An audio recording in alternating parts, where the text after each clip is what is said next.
Come take a walk through my heart, a stroll through my soul. Been smart from the start, wasn't taught, wasn't told. You could climb through my mind, or fly through my eye. And in time you will find what I rhyme is not a lie. Come take a walk through my heart, a stroll through my soul. Been smart from the start, wasn't taught, wasn't told. You could climb through my mind, or fly through my eye. And in time you will find.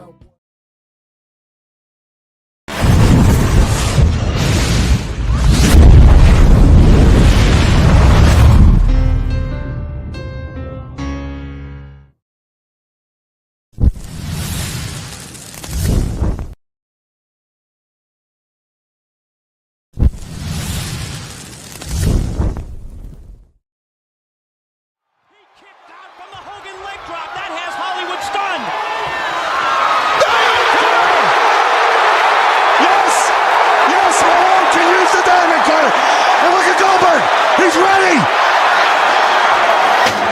He's poised! Okay, there's part one.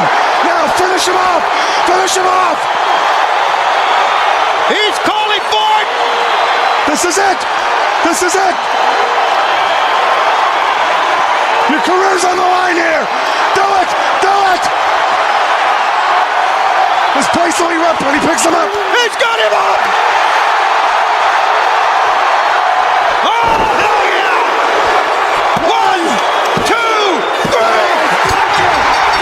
Thank you! We've got a new heavyweight champion! Climb the ladder, kid! Make yourself famous! I just had an out-of-body experience! What did we just see? What did we just see? He got him a power slam! He got him a power slam! He got it! Simmons got it! Simmons has won the match! Simmons is a champion! I've always maintained that reality is for people who can't face drugs. Shit is about to get real.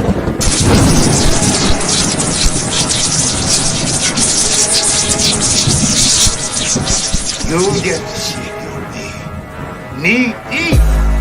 Shit. Look at the stare of the champion against the challenger. What?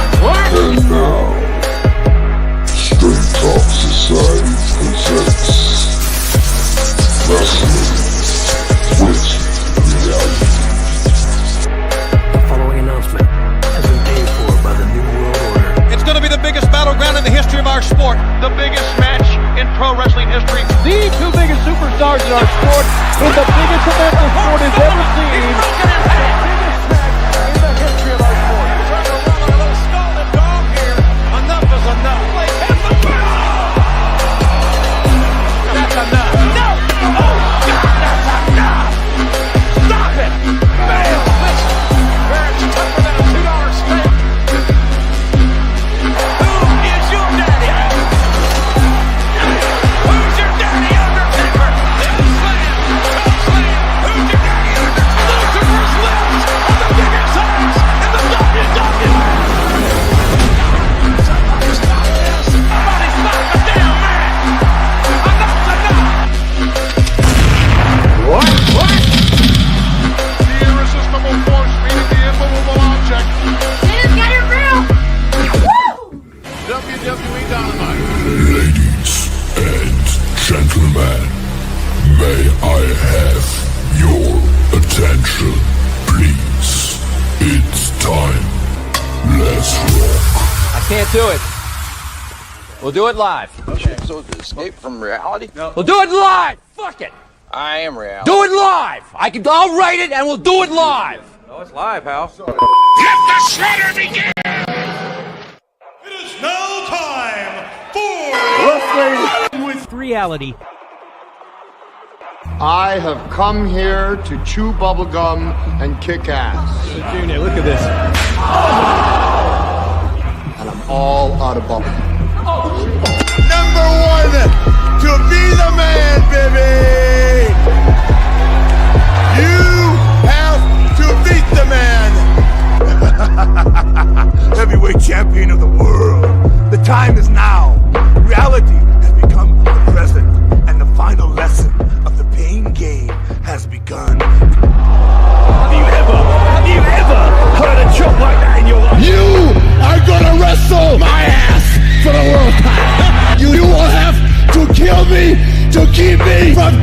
you. Woo!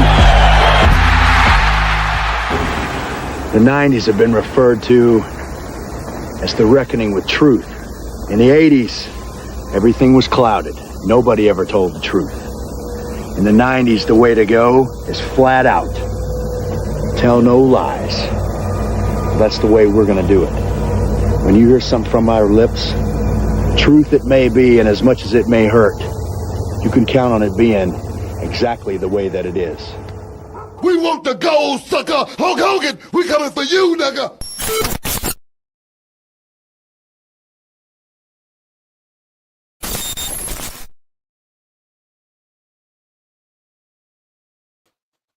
Oh, yeah. Here we are. WWR, Wrestling with Reality. I'm Van Cat, and I'm here with the political prophet amongst men. We're talking MD20. What's going on, MD? Peace. What's going on? What's happening? All right. This is it. We're here at WrestleMania, just before WrestleMania 41. And tonight we're doing the pre-show, looking at the, well, so far announced, because you never know. They may add something or take away something. You never know. But as far as what we know of right now, we're going to take a look at the card lineup and give our predictions, our thoughts, so on and so forth. So, MD, what do you think here about WrestleMania just coming into it? What are your basic thoughts here? I mean, on paper it looks solid. On paper, it looked like a solid card. As far as the build up for a lot of the stuff, it to me, the bulk of it just wasn't there. It doesn't feel like big time matchups angle wise. I'm not gonna say they necessarily dropped the ball, but I think a lot of the build up for WrestleMania 41 could have been a whole lot better, like a whole lot better. And I'm disappointed in the build up. I ain't gonna go as far as say it don't feel like WrestleMania, but at the same time, it don't feel like WrestleMania. not as far as like the build ups with a lot of these matches on paper. Again, stark contrast between on paper versus the build up of certain matches. And in my opinion, certain matches that should have been huge as far as build up just wasn't there, like at all. So I'm disappointed in that most of all. But again, does that have anything to do with the show? We'll see when the actual matches take place. But on paper, it's solid. Yeah, that's the thing with these PLEs. You may have a standout moment or match coming from a place you didn't think you would get it from.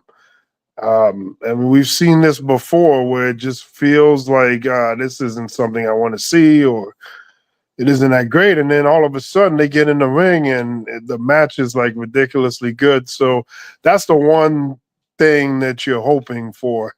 But I agree with MD. I mean, I don't know what the hell they were doing with this build-up. Some matches that I would think at 41 you would be seeing.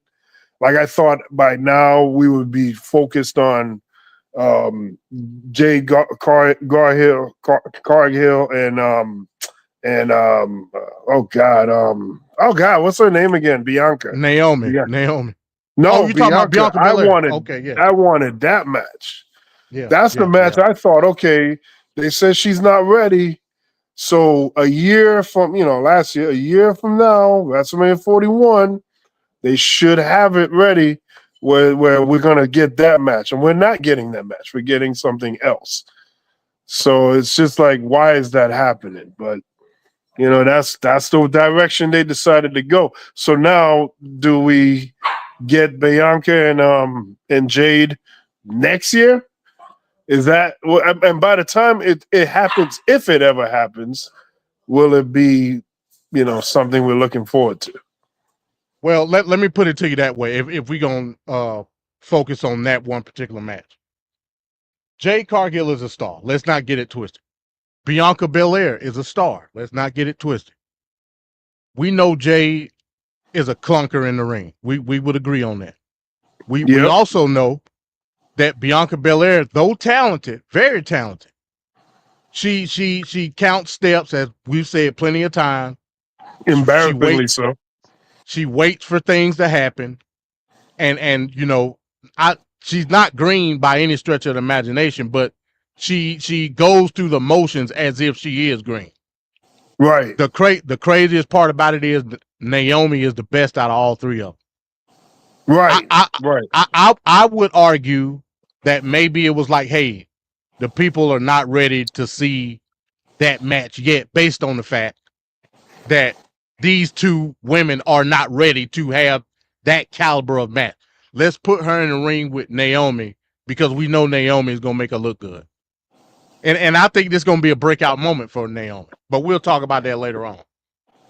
So you're not disappointed in at least that here we are with still that marquee match that we wanted. I mean, when she was in AEW, Jade, that's the matchup that we were all hearing about. Was like, that would be great. Then she comes to WWE, and now we're more than a year over, and we're still not going to get that match. So now next year at this time, are we even going to want that match? It all depends on the development of Jade Cargill and Bianca Belair. Yeah, we want to see it, but if they would have had that match on Saturday or Sunday, whichever night, we would have came back on Wrestling with Reality the following Wednesday and trashed it. Why? Because it was going to be garbage. You know it and I know it. It was going to be garbage. All right, so in going with that, let's start with the first match, and we should just keep it there. So let's night one. Let's talk about this match. What do we anticipate that we're going to see here? Jade versus Naomi. What do we think we're going to get out of this match? It should be a hard-hitting match. If they were smart, they would book this match to be like a hard-hitting type match. I don't need to see too many holes in this match. I don't need to see him slow it down and put him in a headlock on the mat, or I don't need to see none of that. Jade is not that type of wrestler. We've known this already. Now Naomi could do it, but that's not the job of Naomi. Naomi needs to make Jade look like $1 million within a time span of a decent match. But again, like I said earlier, Naomi's character work that she's done since she turned heel has been nothing short of tremendous. I think Naomi this year is up for a world title run based off the character work she's doing right now. Naomi's been great. I mean, her character from the crime scene outfit to a lot of the promos that she's been doing over the course of a couple of weeks, nothing short of phenomenal. Do I think she's going to win the match? No, because the object of this particular match is to make Jade look good. That's what WWE want. They want to make sure Jade looks as good as possible despite her flaws. The perfect person to make her look that way would be Naomi. So I'm not mad at the match per se. Yeah, we all wanted Jade and Bianca, but they just not ready. Naomi is going to go in there and sell the hell out of what Jade gives her, and she's going to make her look great. But like I said, in the span of the match, I think Naomi is going to get her stuff in, and she's going to be actually the one sitting on top based off the character work that she's done throughout the course of the angle. Because, hell, she's really been the only person in the angle, per se. Jade don't say nothing. She just walk out. She walk out and do something. Hell, you shared a couple of days ago where she was just waiting for the run in. Yep. Neil, like it's bad with Jade. Jade has been in this she's been in this business long enough to understand what she needs to do. Yeah, right. WWE is a different beast, but at the same time, you got to have some type of common sense. Some type of common sense, man. So like she got a long way to go. But everybody knows she got that aura. She's a star, Van Cat. Despite her flaws, she's a star. Naomi is gonna make her look like a star. I'm going with Naomi. I mean, I'm going with Jade to win the match, but Naomi is going to be the one to come out looking good at the end of the night. Yeah. So everything about her being a star and everything, I was pumped up and ready to see that matchup with her and Bianca, especially after the Royal Rumble run. That was nice. It was too short, and now we're waiting longer. And then, with Jade, when she was in AEW, she seemed like unbeatable and just like great. And in WWE, she just feels like she's been stumbling a lot. So it kind of I feel it takes away that aura that she has. Outside of that little intro with the lights and everything on her and her posing with her muscles and the music playing. But then when that bell ring, it's like, what are we doing here, man? So I do have... go ahead. No, I was going to say, I get what you're saying, but they pushed Jay in the traditional fashion where they just fed her a whole bunch of jobs in AEW. They gave her a title. They essentially made the TBS title for her, fed her jobbers every week, make her look strong. That's the traditional way of building your superstar. Yeah. In WWE, that ain't the case. In WWE, you either coming in as a well-established star or you going through NXT. Jade didn't go through NXT, which I think was a mistake. A huge mistake. So she had to come in quick, fast, go to the performance center for a couple of months, learn the camera angles, learn certain referee calls, and then go straight to the main roster, essentially. That's what she did. Mm-hmm. Yeah. That's not the WWE way. Not in 2025, it ain't. So, I at least give her that mulligan. But essentially, the basics of what the business is, you should know by now. And a lot of the stuff is inexcusable. That the stuff that you do. So one thing I want to say here is, at any moment during this match, do you think Bianca Belair is going to have an involvement? Whether it be an attack on one of them or some kind of pivotal moment in this match? Do you think it happens? I mean, I don't know. We're going to discuss it later on. Bianca's match is on night 2. Right. So based off of that, I doubt it. I think they're going to let it cook for a minute. That's just me. Okay. Because if there was anything to kind of get people off guard, would be that fact that you just said. She's on night 2. Nobody's expecting to see her, but there's nothing that can stop her from being there. And boom. Yeah. You could be right. You could be right. We'll see. Okay.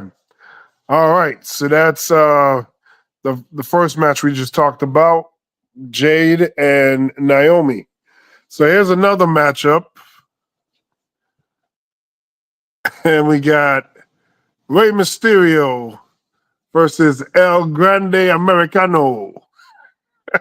MD, what do you think about this matchup? Yeah, I actually like the El Grande character. I think it's pretty good. I just hate to see Chad Gable not be. We've been talking for at least 2 years now about Chad Gable getting pushed. Yeah. At least to an upper mid card, at the very least.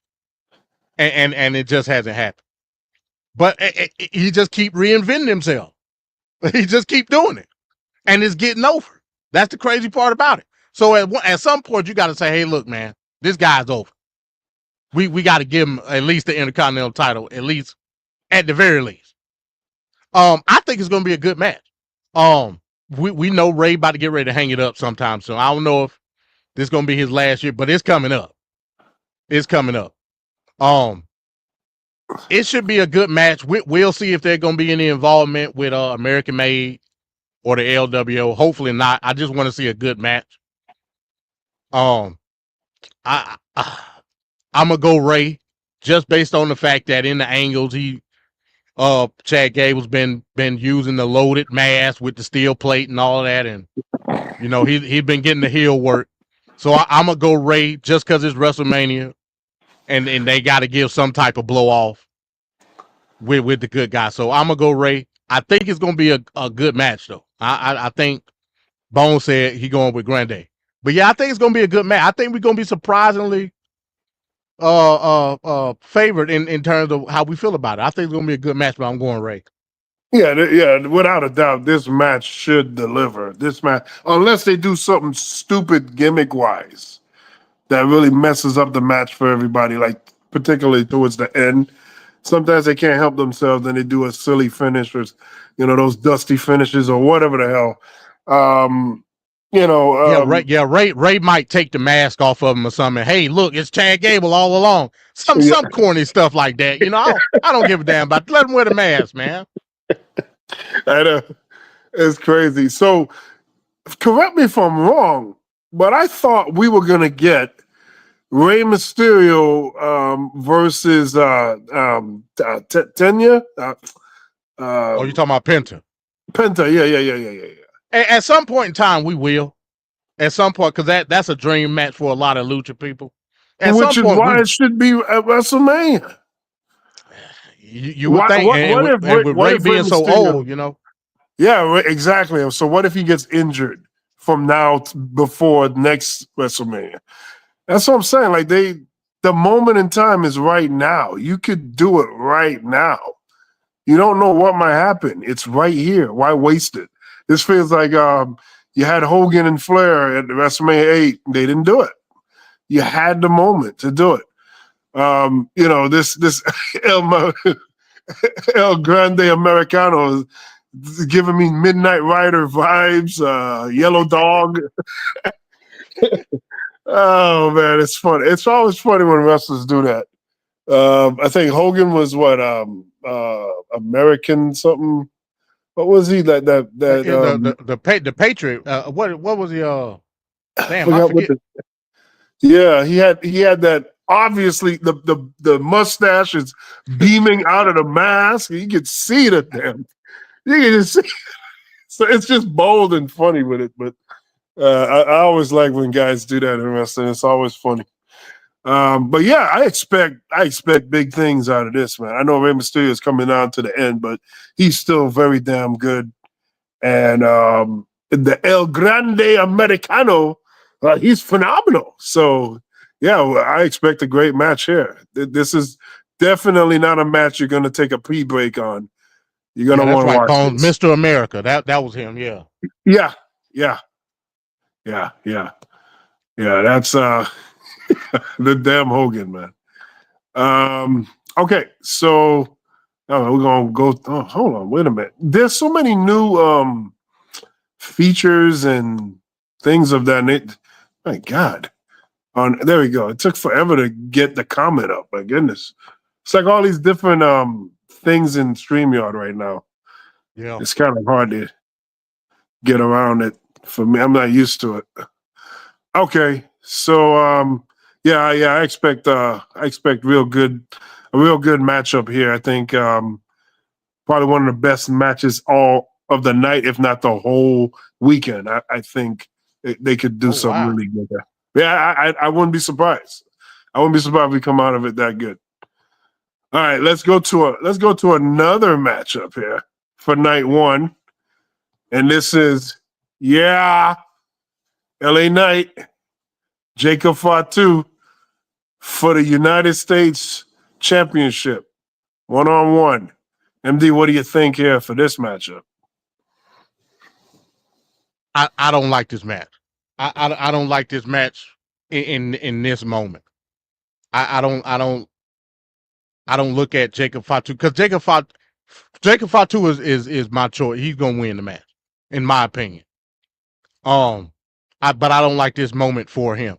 I want to see him going into WrestleMania in a more established role with either a chaser or something that's got bigger implications.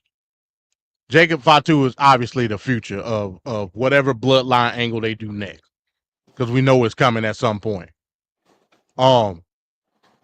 there's no problem with him winning the United States Championship on the SmackDown or a lesser PLE.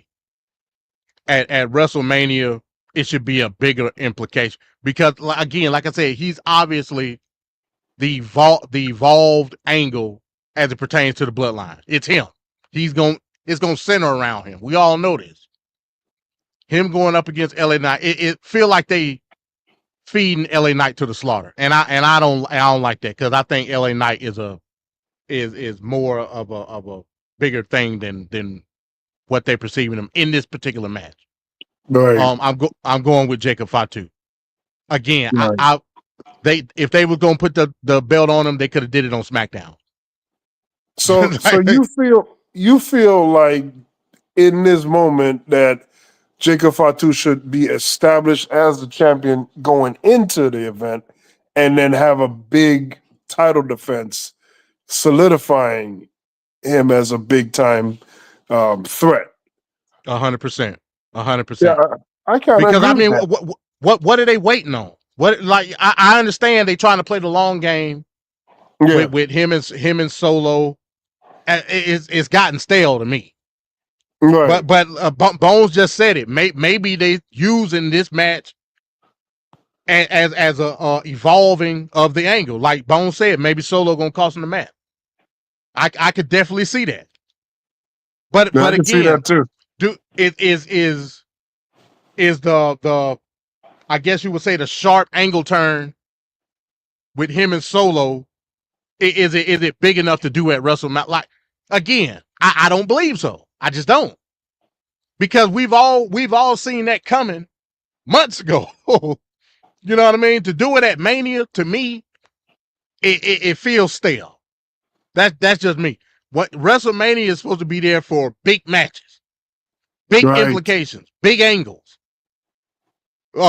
big blow-offs. This not doing it. I don't like them using WrestleMania to further angles. That's not it's supposed to end it. Yeah, it's supposed to end. It's supposed to be the blow-off. Yeah. So this to me, I don't like it. Not in this moment. I'm not mad at the match. I just don't like it at WrestleMania. I just don't. Yeah, I agree with what you're saying, MD. It makes a lot of sense. But that's the feeling. Okay, so this WrestleMania, to me, it just feels like we got to do something. So here it is. And like, we're not getting the mega big matches from top to bottom like I feel like we should. Kind of like what we talked about earlier with, thinking you're going to get Jade and Bianca and, Rey Mysterio and Penta. Like, those matchups aren't happening at all. And, there's big issues with the placement of, like, what is the main event. That whole thing is just ridiculous. We'll get into that. But I just feel like, is this it? Like, I feel like we're not getting the best possible scenarios. I feel. I don't know if I'm explaining it right, but I just feel like, yeah, I get what you're saying. Yeah, it feels a little bit to be desired here. But we'll see. Yeah. LA Knight won the title on SmackDown. He won it from Shinsuke on SmackDown. So you could have did the same thing with Fatu if that's what you wanted to do. Which I agree. Jacob Fatu needs a title to validate the push that you eventually gonna give him. That's what a mid-card title is for. Mm-hmm. So I'm not tripping on him getting the title match. WrestleMania ain't the place to do it. Especially if it's not a huge rivalry. It's not. Jacob Fatu won a number one contender title match, and now he get it at WrestleMania. That not, at least if it's not the world title, it don't make sense. It just don't. Yeah, I totally agree with that. I totally agree with what you're saying now. And it makes sense. I mean, yeah, WrestleMania, your big matches should happen. Jacob Fatu needs to be established as the big dude out there, and it shouldn't be starting at WrestleMania. He should have came in. I agree with that too.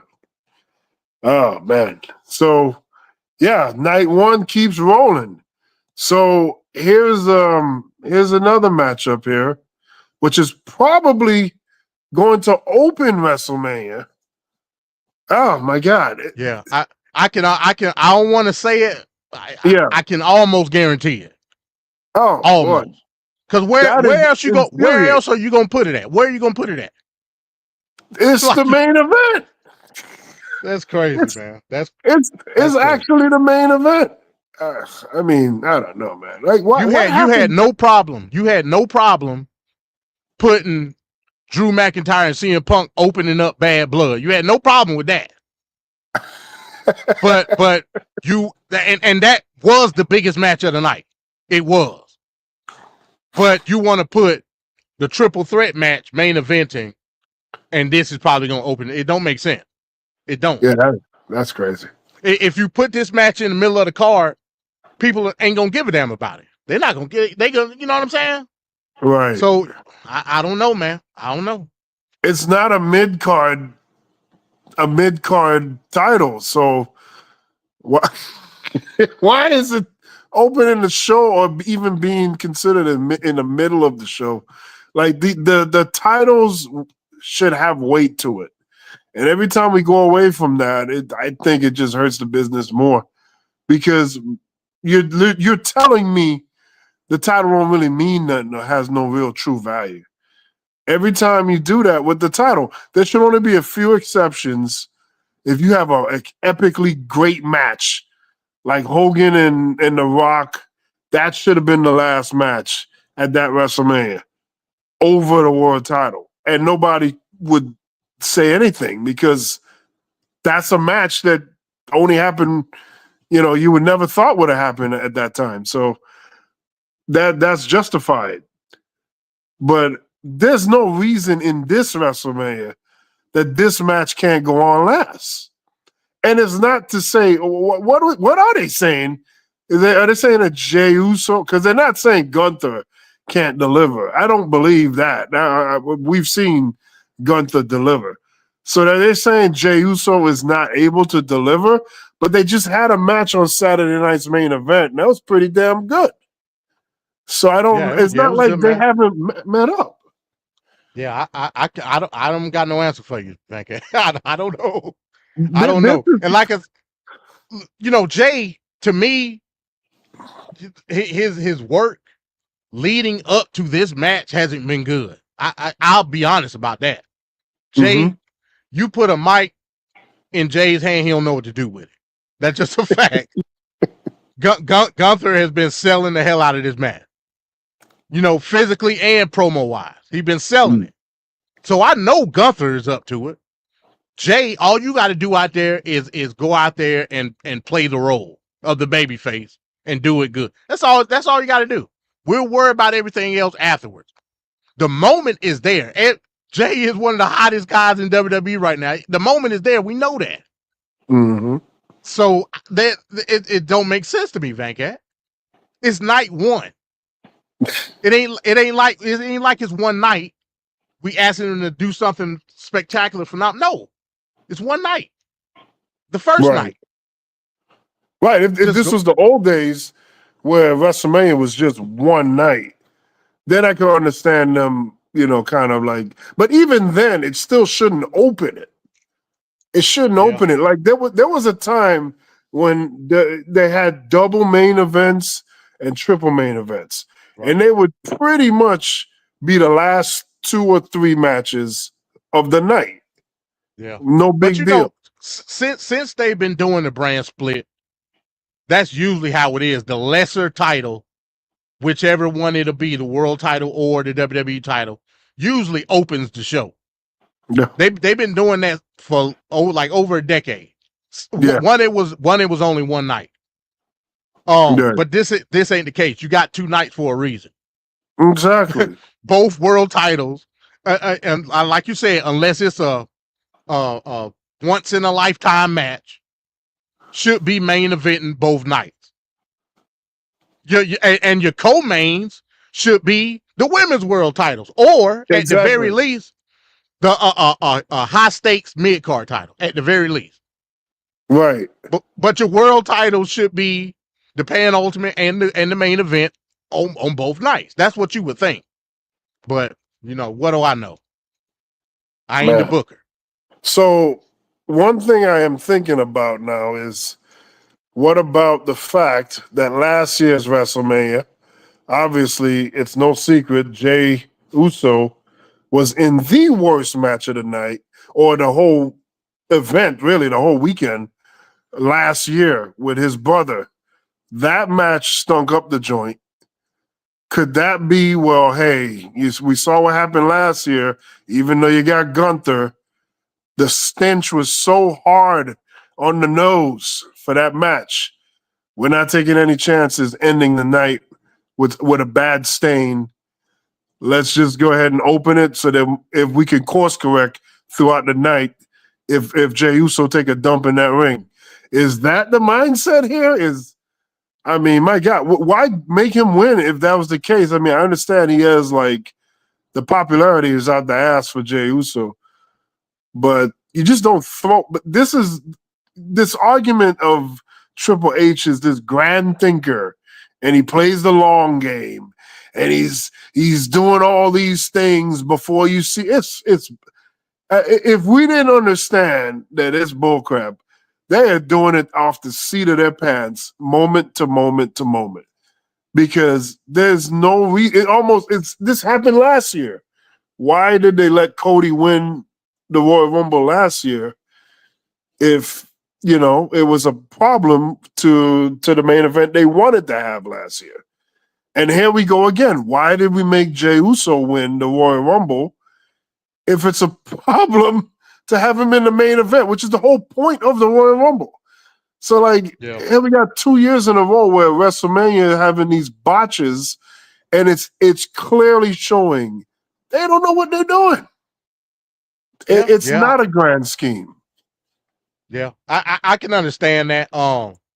It definitely, to that logic that you just presented, it definitely lessens the impact that the Royal Rumble winner has. If that's the case. I'm not saying that's the case. We don't know yet. He might come in and have one of the greatest matches he ever had. We don't know. But they make a big deal about Royal Rumble. Royal Rumble is one of the biggest events all year that we have. A lot of people say it's the beginning of road to WrestleMania. Exactly. It is my favorite. It is my favorite event. Right. So why would you lower the stakes on it? Because if fans are seeing, the winner just ultimately does nothing, they just open. They're a jobber, essentially. They're jobbing in the first match of the night. Oh, man. And the only thing that'll be worse is if Jey Uso loses this match. So not only did you win the Royal Rumble with some backlash, then you open WrestleMania, first night of WrestleMania. I mean, that's like pre-show level. If you really think about it, if you think about it, there's 2 nights of WrestleMania. If you open on the first night, that's like pre-show level stuff. So if he loses that match, oh my God, like he has to win.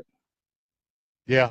I'm going with Jey because, like I said, they hyped this angle up so much, and they beating him down so much. Just like Bone said, when they beat down his brother, and like I said, throughout the course of since the Royal Rumble up to this point, Gunther has took charge in making this angle something that I want to see, because Jey ain't did it like at all.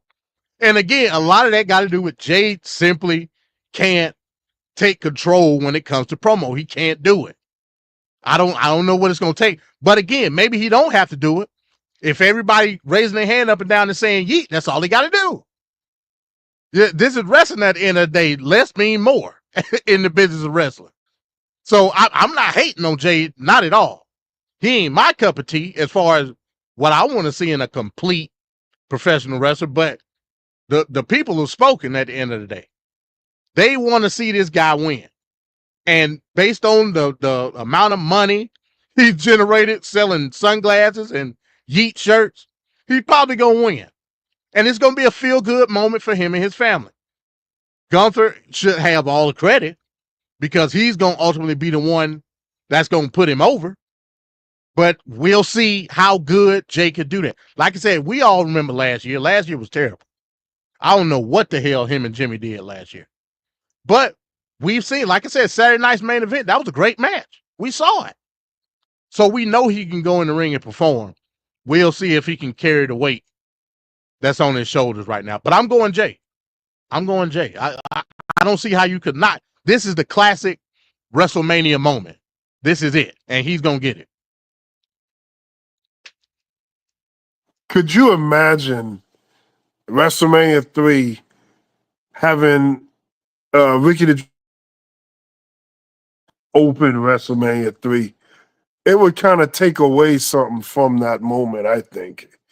So even if Jey wins it, it's early, it's the first matchup.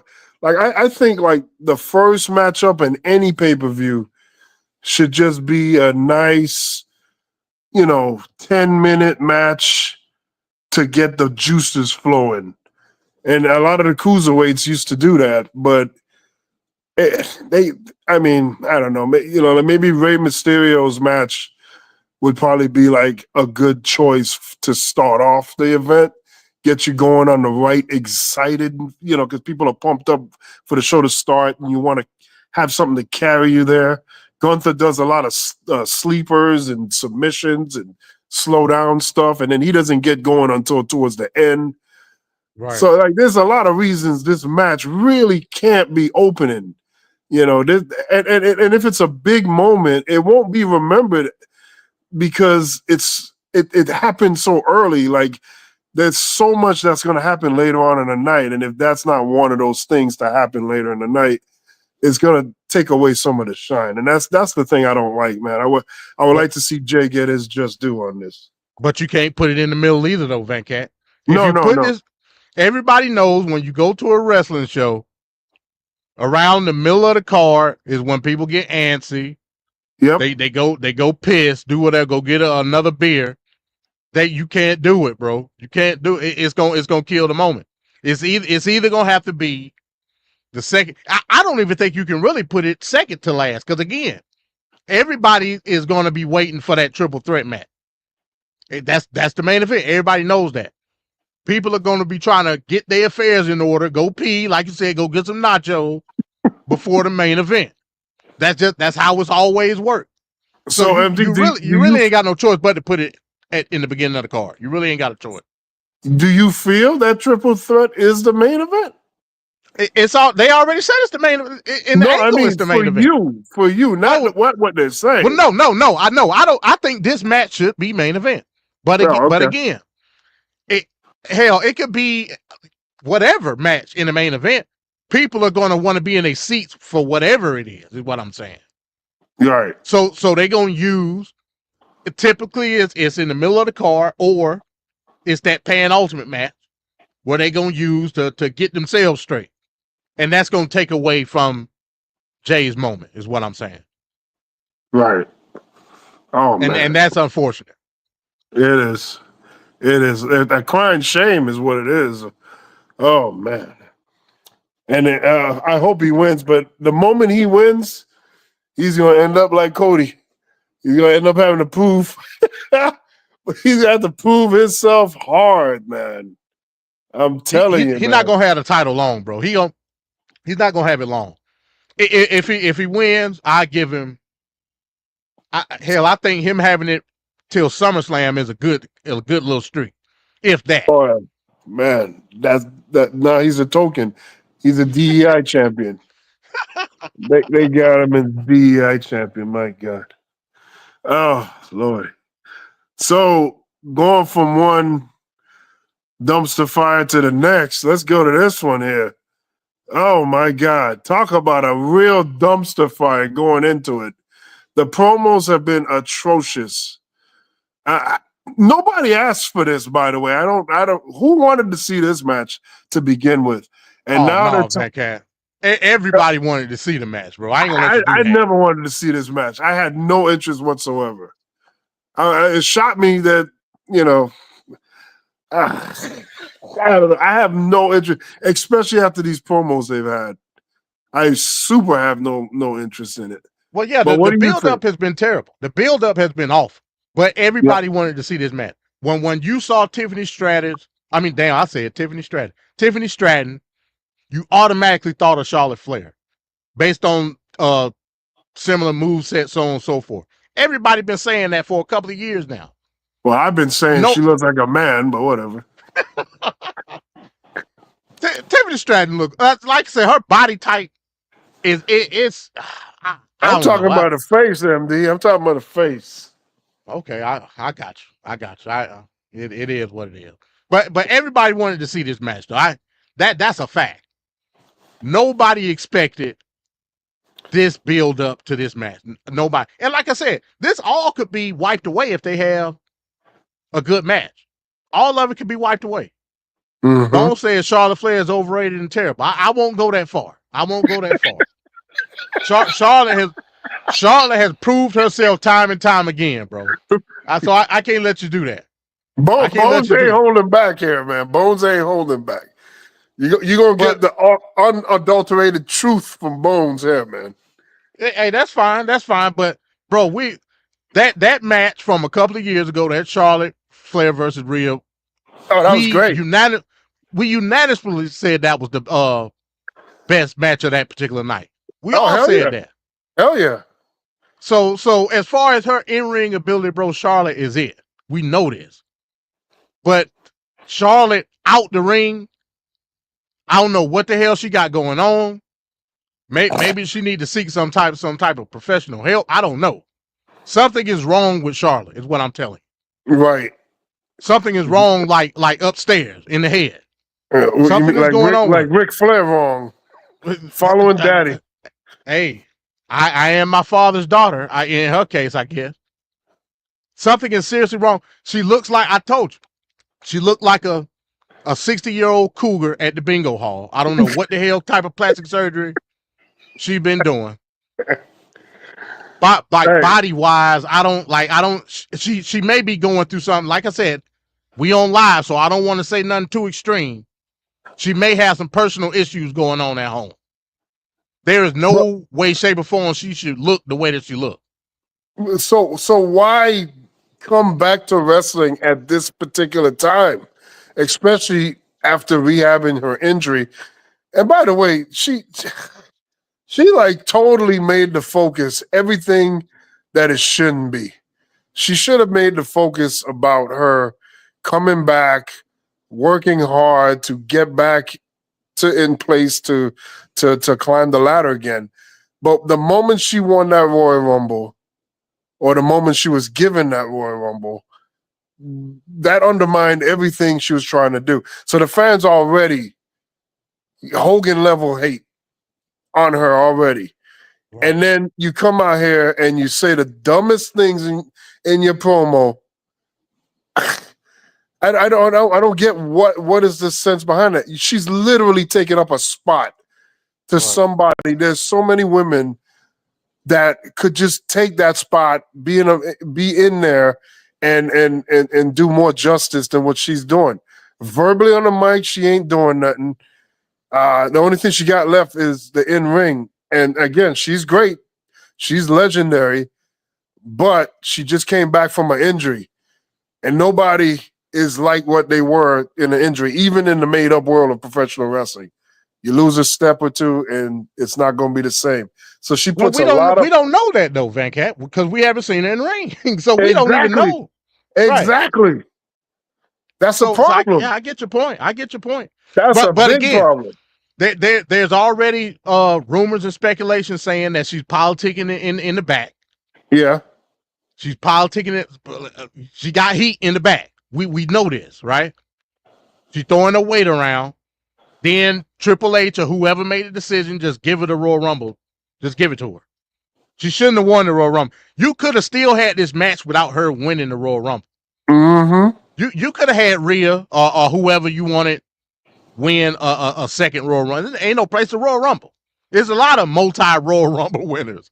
Mm-hmm. It didn't have to be Charlotte. Like you said, her winning the Royal Rumble gave her instant heat. I don't think, now this is me speculating. I don't think it was meant for her to come in and be the heel. No, it wasn't. You could tell. Because Tiffany was the heel at that time. She was a heel. And then just automatically the roles reversed. Because she was getting go away heat. And they said, look, we gotta switch up. So that, and again, this match is potentially too good to have this sort of mismanagement of the story. It's crazy to me. Like, this match was supposed to be one of the biggest angles coming into WrestleMania, and you screwed it up. You screwed it up. You know, think about this for a second. So you're an NFL big time star in the NFL or the NBA. You got a big time injury, and you spend a year rehabbing and nursing it, trying to get back. Your very first game back, you gonna make that game the Super Bowl or the NBA Finals? It just don't make sense. Like, why would you jolt yourself in a WrestleMania in the first real match? I don't even think she had a match, like any kind of match. No. Not since Royal Rumble. No. So, oh my God. I don't understand the thought process of doing that. Like, why would you put yourself in that situation? Yeah. Man, I guess we got to make a pick. I'm gonna go Tiffany. I don't think they're gonna take the title off. I don't think so. Yeah. Well, I think they were gonna make Charlotte win, and I think after some of the disastrous promos they've had with each other, I think that they may have changed courses with that one. So I'm gonna agree with you on Tiffy time. I'm gonna agree with you on that one. That's just crazy though, man. This is an unforced error turnover by WWE right here, because they're already losing. They have to have like one of the greatest matches ever just to save face on this one. It's just, I have very little faith in this match. And I like Charlotte. Charlotte's one of my favorites, but not this Charlotte. Shout out to WWE, because I don't know if they did some type of Photoshop on Charlotte. Does not look that way. Like, she looked great in that picture. She looked great. She does not look like that in real time. That is true. That is true. All right, so let's go to another night one matchup. And this one involves the New Day against the War Raiders. MD, what do you think here? What do you think this match will bring? I'm gonna be honest, man. I ain't real interested. Not at all. No, not at all. And I like the War Raiders. I like that tag team. Yeah. New Day. Like I said, I get it. It was time for a change. Trevor loved him. He loved the new. To me, Xavier Woods and Kofi Kingston are a bunch of squares to me. I don't care I don't care what they do. They can be heel, face. It really don't matter. I don't. There's no suspension of disbelief when it comes to them. It's just not. But I'm gonna go New Day because they do for another run. Oh. And so I'm gonna go New Day. Hell, it's been a couple of years since they held a title. New Day is the perennial tag team champion beside the Usos. And we know what's up with them. So they're due for a title run. So I'm gonna go New Day. Will we see some type of thing with Big E? Will Big E cost them, or will Big E finally get right in the eyes of the New Day and heal it up? We don't know. Wow. So we'll see. But I'm gonna go New Day. Maybe they'll save the Big E stuff for later on. Maybe. I mean, they really should. I mean, this is WrestleMania. You got to do that stuff at WrestleMania, or at least leading up to it or something. But the New Day, I'm with Trevor on on the impact of the promo and how great it was. I was watching it the night it happened, and I thought it was an amazing moment. Like the moment was great. The moment was great. But again, Xavier Woods and Kofi are some they two sticks. in the no pun intended squared circle. Yeah. So yeah, I agree with that sentiment. The moment was great, but yeah. And with that great moment, I just feel like there was some squandered goodwill or real estate here that they didn't utilize. Like the New Day didn't get on any PLEs after that. You had a little bit of heat there. I mean, that was a real legit moment there. And it didn't feel like it followed through. I don't know if on the Raws or SmackDowns they tried to add to it or whatnot. But where it counts is on the PLE. And I'm at the point right now, if it didn't happen on PLE, it didn't happen. Right. So, I mean, everything else is dance rehearsal. This is the big dance right here. And nothing happened. Well, of course, nobody black is getting on a PLE. I don't think the last black person probably might have been the Bobby Lashley or one of those guys he was with. I mean, it's been a while, especially since we went down to the non-essential PLEs, the ones outside of the big four. Yeah. Those PLEs having 5 matches. Once it got down to that nitty-gritty, which I like and enjoy because it doesn't run as long, and I think you get justice to each match. They have the time to breathe. When you have those stacked out 10, 13 matches in a one event, you get a lot of, oh man, the record 1 minute match. Yeah, I agree. I agree with that. Hey man, if you black and in WWE, your best bet is to go to NXT. That's where the black people rule in NXT. So if you want to be the top guy and you black, go to NXT. but I agree with you though. The lesser cards on these PLEs have been good because you can digest it, right? Yeah. But at the same time, these rosters are stacked. You got to do something at the very least. And like I said, this European tour that they did was great because those Raws damn near felt like PLEs because the crowds were crazy. So why not have like your Clash of the Champions style shows to compensate for the big roster. That way you can do, and I'm gonna rant here a little bit.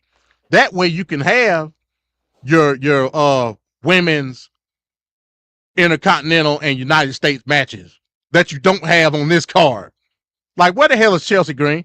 Shout out to David Roska. He said it. Why is Chelsea Green not on this damn card?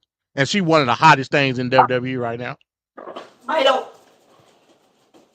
That's crazy to me. That's crazy. And Absolutely. that would have been a good match. Trish and Chelsea for the United States title. You could have made a whole angle with that. With both of them are Canadian, but you could have made a Canadian US angle out of that some type of way. Like, this is crazy. And we'll get into the other mid-card title in a minute, but Yeah, I agree. I agree with that 100%. There's a lot of, if we would have, it just feels like they're missing something, and a Clash of the Champions would be great to have. Thank goodness Saturday night's main event is back. Just like a Raw Super Show. That they used to have those Raw Super Show, right? Where they had both brands on Raw for 3 hours. You could do that on a Monday or a Friday, and that would compensate as another PLE, basically. Well, it feels like, and it will have implications.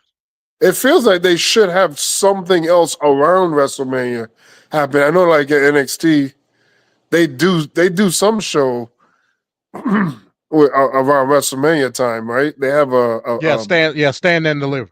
Right. But I mean, hell, that's NXT PLE basically. So I don't really count that. Right. So WWE should have a show that gives the opportunity for the people that didn't make it to WrestleMania they have their moment. Like maybe I think they do the Hall of Fame on Friday.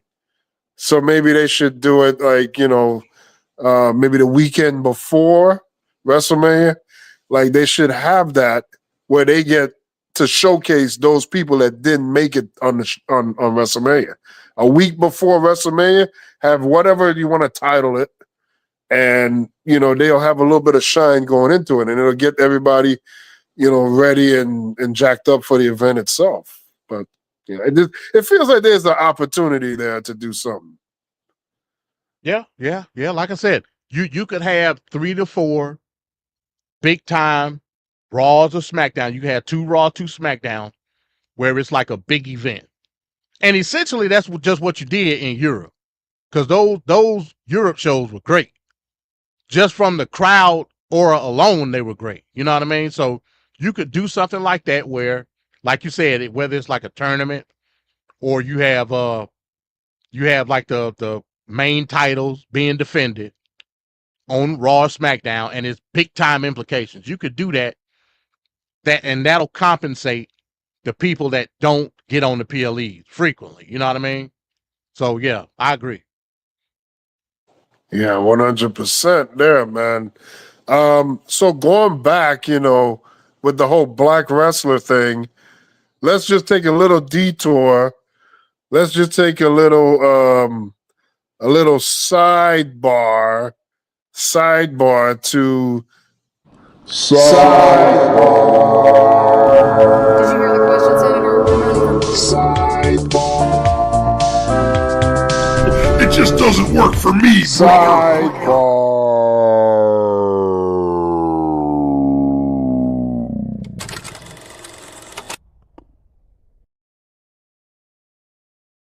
Yeah, let's go to a little sidebar here. They're talking about black wrestlers not getting on the PLE, not showing. I mean, we got the New Day on here, so that's like a first time in a long time. I think almost since the PLE term has been coined, it's very little involvement with black wrestlers on these PLEs. And we had a controversy with Booker T and Swerve. And Booker T, I wish I had that damn video. I don't have it, but I just wanted to find out what your thoughts were on this whole controversy with Booker T, Swerve. Swerve pretty much saying, what we all say when it comes to WWE and Triple H and black wrestlers and the limited opportunities that you're getting. And here's Captain Negro coming in to save Massa with his currently employed ass at WWE, Booker T, saying, "Oh no, I don't know what you're talking about. I was on plenty of PLEs and pay-per-views. I made them all, and sometimes I main evented them, and blah blah blah." Yeah, but that was a different time. Now it's very hard to get on there, and they're not even trying to get these black wrestlers. So, what are your thoughts on this whole controversy now with Booker T defending WWE, Swerve saying what he's saying about WWE and the lack of black involvements on these events? Well, I'll play devil's advocate in this particular discussion. And like I told you when you first brought it up in the group chat, both parties are making sense on what they're saying. I don't get it twisted. It's some stuff Swerve said, I agree with. It's some stuff Booker T said, I agree with. In Booker T's position, Booker T currently, right now, as it stands, if we just gonna look at the here and now, Booker T is in NXT working with several black wrestlers that are at the top of the card. Wes Lee, Obafemi, Trick. Now you got Ricky Starks, Jada, Kalani, the Metaphor Girls, All of these people are in top spots, and several other people that I didn't name. All of these people are in top spot. Like I said, if you black and you're a wrestler, damn the main roster. Go to NXT because that's where you're gonna get your shine. That's just a fact. So essentially, MD, you're saying the best of the less? The best of the less. There's your other side. I said it was points on both sides. So if we're gonna look at it from a logical standpoint, NXT is technically developmental. So I get your point. Now, from a fan perspective, they may not look at it that way. So Booker T is spot on in regards to what he's saying. Now, I don't like the grandstanding that Booker T did. Oh, if it wasn't for me, basically he said, if it wasn't for me, none of you niggas would be on TV. You know what I'm saying? That's basically what he's saying. So, I don't like that part. But it's not as if Booker T don't understand the here and now when it comes to pro wrestling. I mean, hell, he got Reality of Wrestling at the end of the day. He's bringing up people that are going in these top spots. So he understands the psychology and the mentality of what it takes to break through in this business. And he's done it with several black wrestlers. So I got to give him at least that much credit. But what Swerve is saying, hey, look, on TV, currently as it stands, where the big money is made, I'm the one with the weight on my shoulders when it comes to black representation. I get it. And I ain't throwing no shade on that. Him saying F Booker T at the end of the pay-per-view and all of that. I mean, how far y'all want this thing to go? You know what I mean? So again, going back to my original point, there's valid points on both sides of the argument. Booker T has to understand, yeah, he's working with a lot of black guys in NXT, but NXT is just that next. It's not a focal point on the big money that's being made in these promotions. I get it. Swerve is saying, hey, look, we the representation of what the art of professional wrestling is right now is to a lesser extent not being fully implemented as far as representation. And it's important for people to understand that these are milestones that me and Ricochet just did. Two black guys, main event in the show or whatever. I mean, these are important milestones. I totally understand it. Booker T got to give at least credence to those particular parameters. So, again, valid points, both sides. All right. So, let's get back into the WrestleMania Night 1 card. Yeah, we'll see what this Booker T Swerve thing will go to, but we're back into Night 1. So the final match on Night 1, the quote unquote main event, we're talking about Seth Rollins, Roman Reigns, and CM Punk. MD, what do you think about this triple threat match as the main event? I mean, I got mixed feelings on it. Do I think it's going to be a good match for the pageantry? Yeah, I do. Do I think it deserved to be the main event like we talked about earlier? No, I don't. It's going to be a feel-good moment for CM Punk. To me, that angle-wise, this shouldn't have been that moment, though. Again, when somebody says they want a main event WrestleMania, we know exactly what they're talking about. They're not talking about a damn triple threat match, a meaningless triple threat match at that. That's really, in all intents and purposes, a kind of a blood feud. When somebody says they want a main event WrestleMania, they're talking about the WWE title. Let's keep it real. CM Punk don't take this as a win and saying, "Hey, I main evented WrestleMania by being in a triple threat with Roman Reigns and Seth Rollins with no type of implication. And I'm going to use the favor with Paul Heyman being in my corner. That almost feel like CM Punk is like retiring or something. I don't give a damn about Paul Heyman being in your corner. What do I care? Leave that for when it's time to go. When you say you want a main event WrestleMania, you want it to be for the title. I know exactly what you said when you said it. So it feel like WWE is playing us by giving this match and basically using it as an angle to put it in the main event, because that's what they did. I don't in that aspect, I don't like the concept. Do I think it's going to be a good match? Yeah, because Seth is there. I think Seth can carry it and not have it at that Roman Reigns pace. Let's just say it that way. That deadly Roman Reigns pace. I think this might be one of the fastest matches, not fast time wise, but fast is like the pace that Roman Reigns has been in a long time. Because we all know Seth Rollins can go. He can slow it down, but he can't slow it down to Roman Reigns pace. I think that's kind of impossible. Now CM Punk, he old, so he could go with it. But yeah, this is all to be a feel-good moment for CM Punk. I believe CM Punk is going to win because they set the angle up for him to win. Or possibly, if I'm wrong, maybe it's going to carry over to at some point with either Roman Reigns is on SmackDown technically. Maybe he'll go to Raw. I don't know. But maybe carry it over to next year where Seth Rollins may have a title and it'll be the one-on-one that it's supposed to be.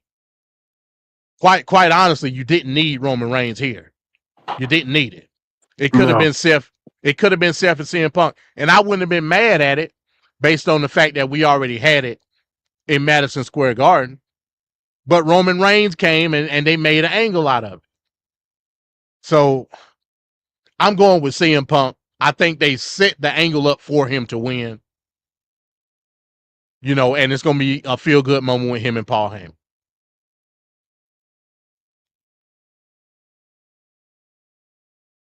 I don't have any excitement for this. When I first heard this was going to be on WrestleMania, and before I even knew it was a main event, when I heard this was just the match they were going to do, I was like, what the hell? I have no excitement for it at all. And I don't know. I feel like it's just a way to easily get Roman Reigns on the card without him, over exhausted, because he still has a condition. So let's get him in a triple threat. Let's get him in a tag team. Let's get him in anything that could limit his time in the ring, but he could still be there. His face could be featured and blah, blah, blah. So I don't know, man. So Roman Reigns is the prop, is what you're saying? Yeah, pretty much. Roman Reigns doesn't mean anything as far as wrestling. Roman Reigns means more as marketing, as an image, and a thought. And that's why I think they might as well just gone all in with it and let him continue having that title, let him pass Hogan, and then when you bring that guy down, that just gives you even more. But they're not gonna be doing that again. The main reason he had the title for so long is because of COVID. They had nothing to do, so let's just have him the champion. But Roman Reigns here is, it's Roman Reigns. And since he's come back, his music has changed. His vibe is a little different. He doesn't have the same weight. So I don't feel he's going to win this match. I think the right thing is for Seth Rollins to win, to be honest. I think that CM Punk has been getting too many wins. And I think Seth needs to get a moment to shine here. And this would be a great time to do that. I don't know if it'll break some other feud off or story off with it, but the other thing too that's very eye-opening here is that how do you squander a storyline that was handed to WWE on a silver platter? You got CM Punk. He got hurt when he came back. People excited to see him. Oh, he got hurt. Done. Boom. And for most of the year, he was on the shelf. But to CM Punk's credit, he made lemonade out of those lemons. And he almost made you feel like he wasn't gone. Kind of did like what Stone Cold did when he got hurt. You know, so you saw him all the time, and he was active in the stories and blah, blah, blah. So that's a win. That's great. But you just had him lose at Royal Rumble yet again. He was one of the last people there, and he lost yet again. So here you got a story that's building where he wants it's a known thing for over decades that he's wanted to be the main event at WrestleMania. He didn't want to be this wannabe main event. When you say you want to be the main event at WrestleMania, you're talking about night 2, WrestleMania Sunday, last match, go off the air. Not no Saturday, not no opening match on Sunday, not the mid match on any night. It's the last match on Sunday. Copyright comes on the screen, fade to black. That's the main event at WrestleMania. That is what CM Punk wants. And preferably with a championship win attached to that. How do you not build that up for WrestleMania 42 and the excitement it would build going into that Royal Rumble before that WrestleMania? You just killed all that with this nonsense right here. So that's I don't know what they're thinking, but that's money left on the table right there. And that's a moment they could have built on for next year. Unless, like what you're saying, MD, is CM Punk retiring or something? Is something going on there? We don't know. But I just thought it was pretty stupid to do that. CM Punk really should be the thought in your head, is this finally the year CM Punk main events WrestleMania? And that should have been like a hashtag and a whole theory going into next year's WrestleMania. And they just blew it with this garbage right here. Because this match, I mean, I hope it's good, but going into it, I don't think I'm going to be thinking about this. I could be wrong. I don't think I'm going to be thinking about this years from now. Right.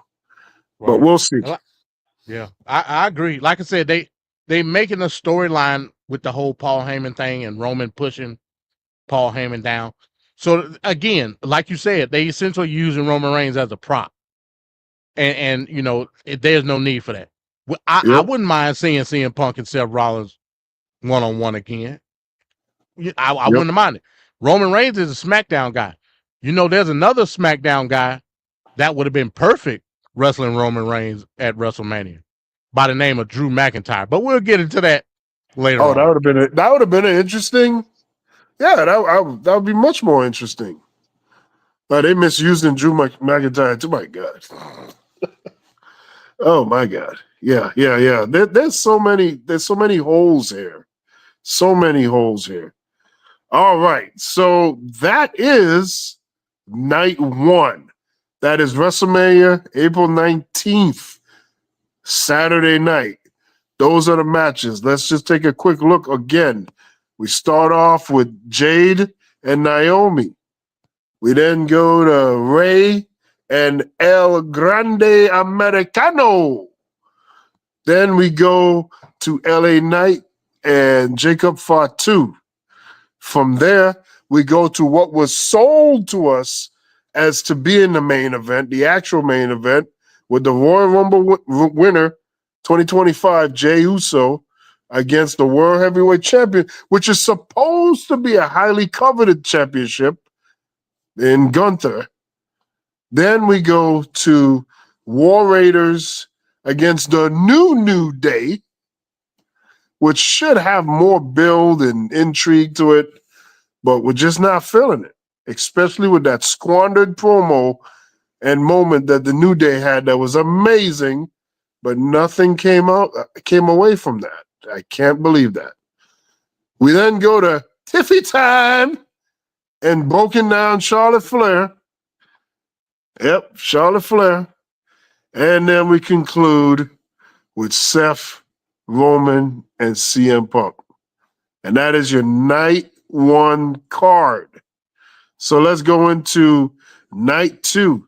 First up on the bill we got here, we got this matchup. Bianca Belair, Rhea Ripley, and the overlooked Io Sky. MD, what do you think about this pairing? So the angle is Bianca wins the Elimination Chamber. Io beats Rhea for the title on Raw. It's supposed to be Io versus Bianca. And then just out of nowhere, out the blue, Rhea bogarts her way into the match. And later on reveals that she got some type of rematch clause. And she's going to use it at WrestleMania and make it a triple threat. No apparent reason. Like, she wants the title back. I understand that part. But other than that, no apparent reason. The angle is that they're making Io insignificant in the whole situation. Like, she don't mean nothing. Even though she's the champion. So every week they come out and Bianca and Rhea are talking mess to each other and Io like, hey, what's going on? They push her away. And then finally she had enough and she springboard drop kick Rhea and like, yeah, like y'all gonna put some respect on my name. It doesn't do it for me. Again, this is the women's world title. And unless it's huge implications or a huge blow off, you don't need this to be a triple threat. What is Bianca? And now this goes back to what you were saying earlier. What's Bianca's role going to be in Naomi and Jade? Is there going to be a role? We don't know. People would expect it to be some type of role. By now, is she going to be a full-blown heel or is she going to go back with Jade? We don't know. Because that's night one. This is night two. Io is your champion, yet in angle, you make her insignificant. I'm going with Io. Io is going to retain. Something's going to happen in this match. I don't know what. Something is going to happen. They making Rhea this crazy lady, and she obsessed, and she's doing all this stuff. I don't know if, hell, they might be turning Rhea back heel. I don't know. It don't seem like a world title match. It don't. It seems like they're setting up for something else. And this goes back to the point that I made earlier. Why in the hell are you evolving these storylines at WrestleMania? Why? You don't need to do that. Yep. You don't need to do it. I would have been okay with Io and Bianca. That would have been a good match. Now, to be fair, MD, we just got Io and Bianca last year at WrestleMania. That was actually on that card last year. So why are you booking Bianca to win the Elimination Chamber, and why are you booking Io to win the belt? It makes no sense. If you were going now, the more natural rivalry is Rhea and Bianca. We know that. What was that a few years back? They were the last two. They got history. We know this. So right. Why not That's go? the matchup we would like to see. Right. So why not do Rhea and Bianca? I wouldn't have been mad at that either. Exactly. But it just seemed like adding Rhea in this match. Or if you want to look at it, adding Io. However you want to look at it, it just seemed like they setting up for something different. And why do this at WrestleMania? You don't have to do this at WrestleMania. You don't. You don't have to do it at all. And another point is, like you're saying, it looks like they're setting up to do something. Now, what happens when we watch this match and at the end of it, nothing really happened that's significant?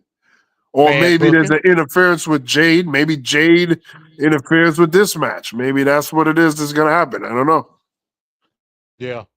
Yeah. And like I said, if it's just a match and nothing happens, that's bad booking. Like real bad booking. Because now it makes me think that you don't trust Bianca in the moment anymore, and you got to add Rhea because she's quote unquote, the bigger star. Or EO for that matter. I don't know. Yeah, that looks bad. But yeah, I mean, something has to happen in this match in order for them, because they rushed through it too. They rushed giving us a reason behind Rhea getting into the match. They rushed it.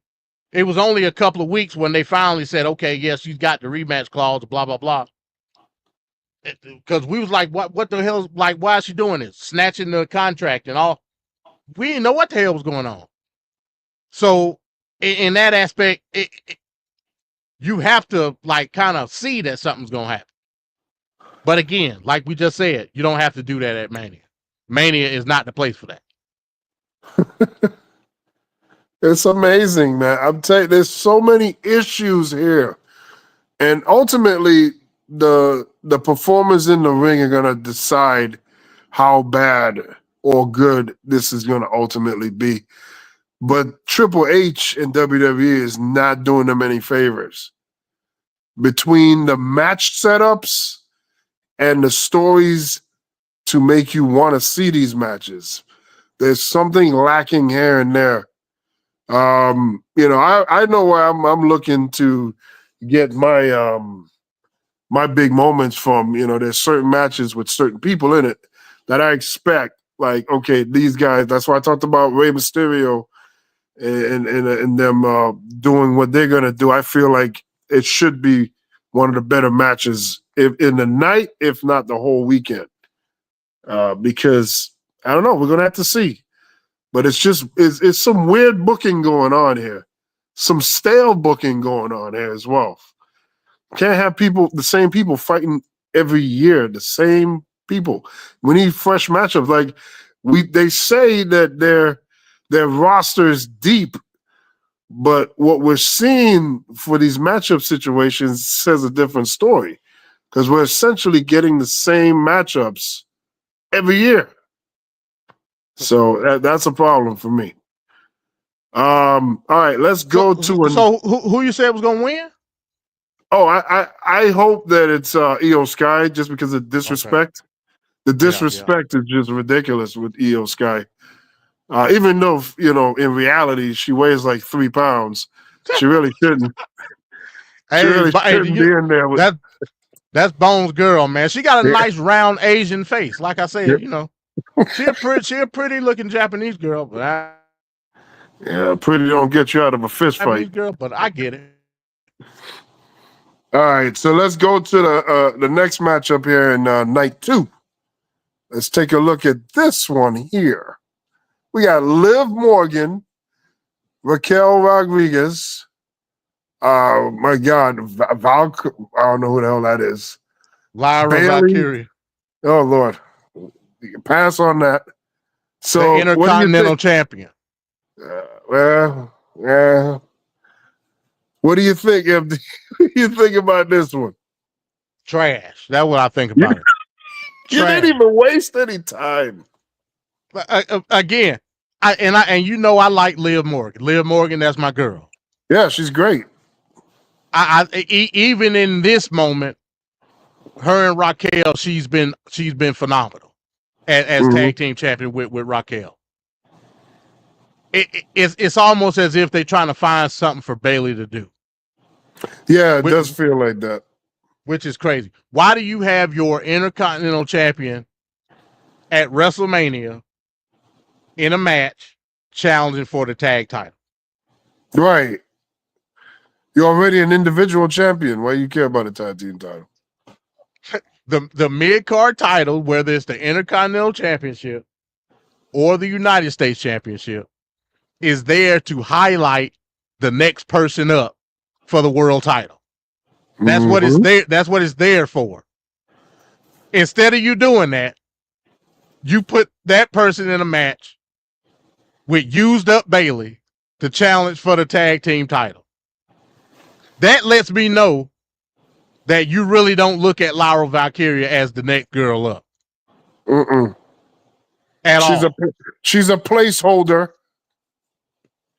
And that's crazy to me. And like I said, not only that, the person that really should be the next girl up, who is way over than Lyra Valkyria, Chelsea Green, your U.S. champion, is not even on the card. Didn't even make it. This is crazy to me. You know what? I feel like if you got a championship, you should automatically by default be in WrestleMania.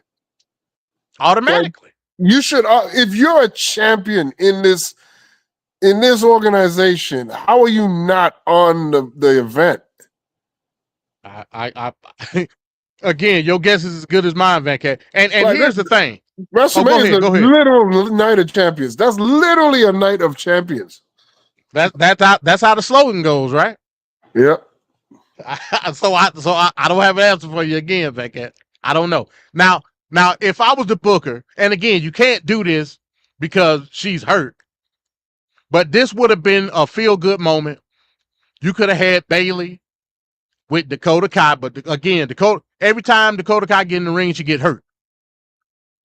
You could have had Bayley reuniting.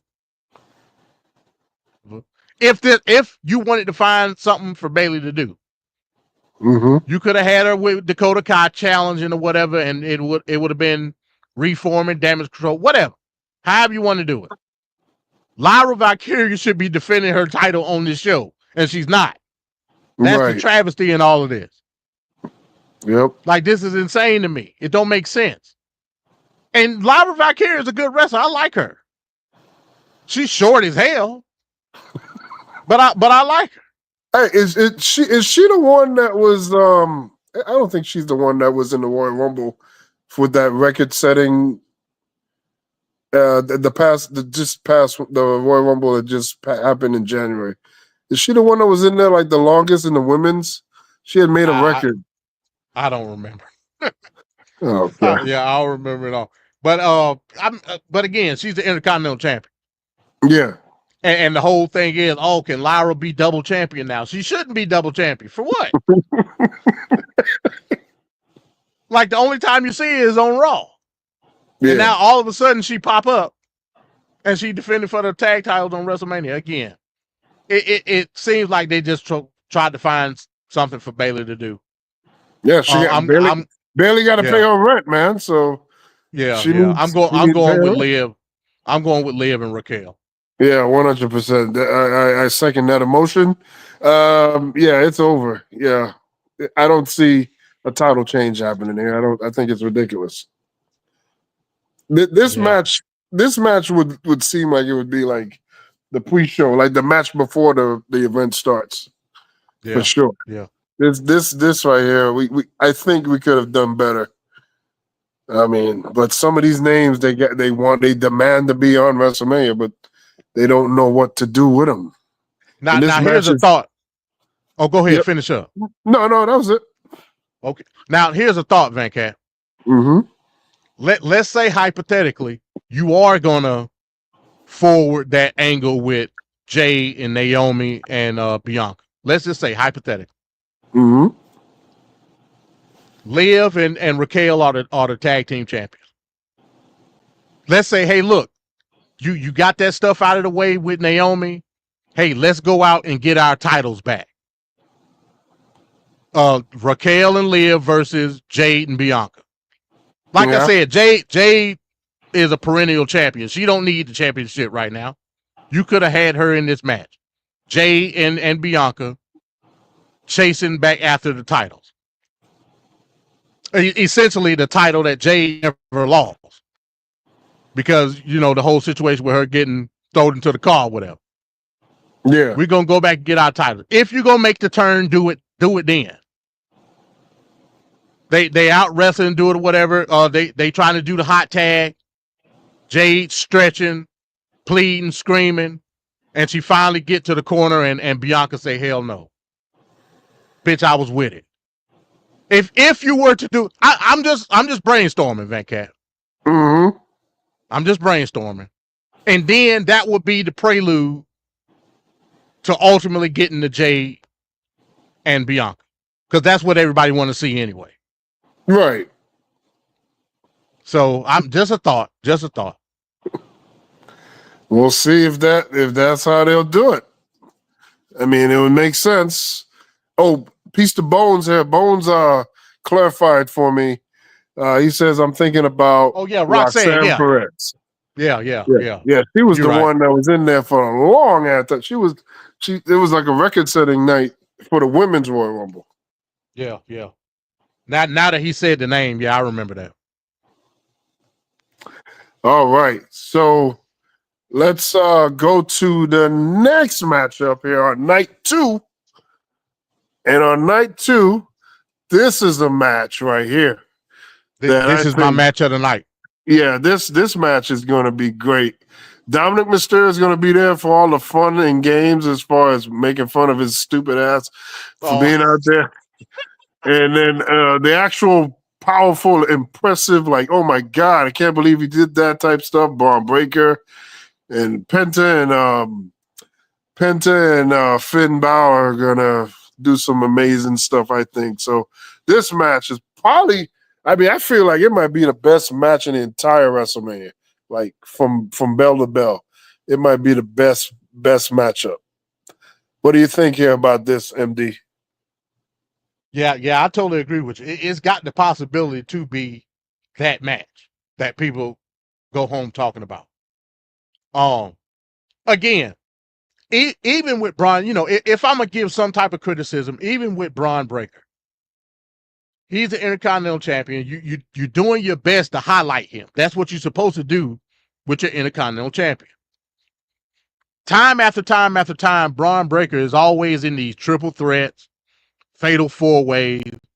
It's almost as if we can't, like on Raw, they feed him solo matches. But it's almost as if Bron can't just get into a proper feud to save his life. I don't know why. But I guess they're trying to make sure, look, like that we want to highlight him the best that we can with the best guys that we know can put him over. I don't know why they continue to do it. Nonetheless, I'm not too much complaining. I want to see this match. Here's why I'm about to make you mad, Van Cat. I'm going with Dominic, bro. Oh, come on, MD, man. I'm going with it's time, man. Come on. It's time, bro. Dominic is gonna win. No way. And he's gonna solidify himself as leader of the Judgment Day at WrestleMania. Leader of the Judgment Day. And Finn. And like I said, I hate it for Finn because Finn is due. He's due another title match. I think he's had the Intercontinental title twice already. Like how many matches we seen with Finn Balor losing, whether it's the world title, whatever. You know what I'm saying? Mm-hmm. So Finn is due. But WrestleMania Sunday is Dominic's night, bro. Leave it in the back of your head, bro. Remember I said it. Oh Lord. Remember I said it. Oh my God. This Dominic's night, man. Oh man. Just the thought is just pissing me off. Oh yeah. And I hope this doesn't happen, but but now that you say it, I can see it happening. Because what greater excuse to make him win with all the chaos going on around there, and he just falls on a guy. Exactly. So he plays the role of the opportunist. Yeah. And somebody hits a finish, and he throws him out the ring and steal the pin. Yeah. This is it, bro. And like I say, him and Finn been butting heads already. So this is it, man. I'm telling you, he gonna come out top dog of the Judgment Day, man. I'm telling you right now. Wow. He's gonna have the girl and the gold. By the way, Penta been undefeated since he's debuted. He hasn't lost anything. No, and they gonna protect him because it's a fatal 4-way. Yeah. Oh, peace out to the Resident Evil AMC. He subscribed to the channel. We appreciate that. Thanks so much. Just remember, Van Cat, next Wednesday on the review show, pay your respects to Dirty Dom. That's all I ask, bro. That's all I ask. When we get back on here and review the show, you must pay your respect. That's all I'm asking. Oh my God. That's gonna be the night where you finally gonna put some respect on Dominic's name. Yeah.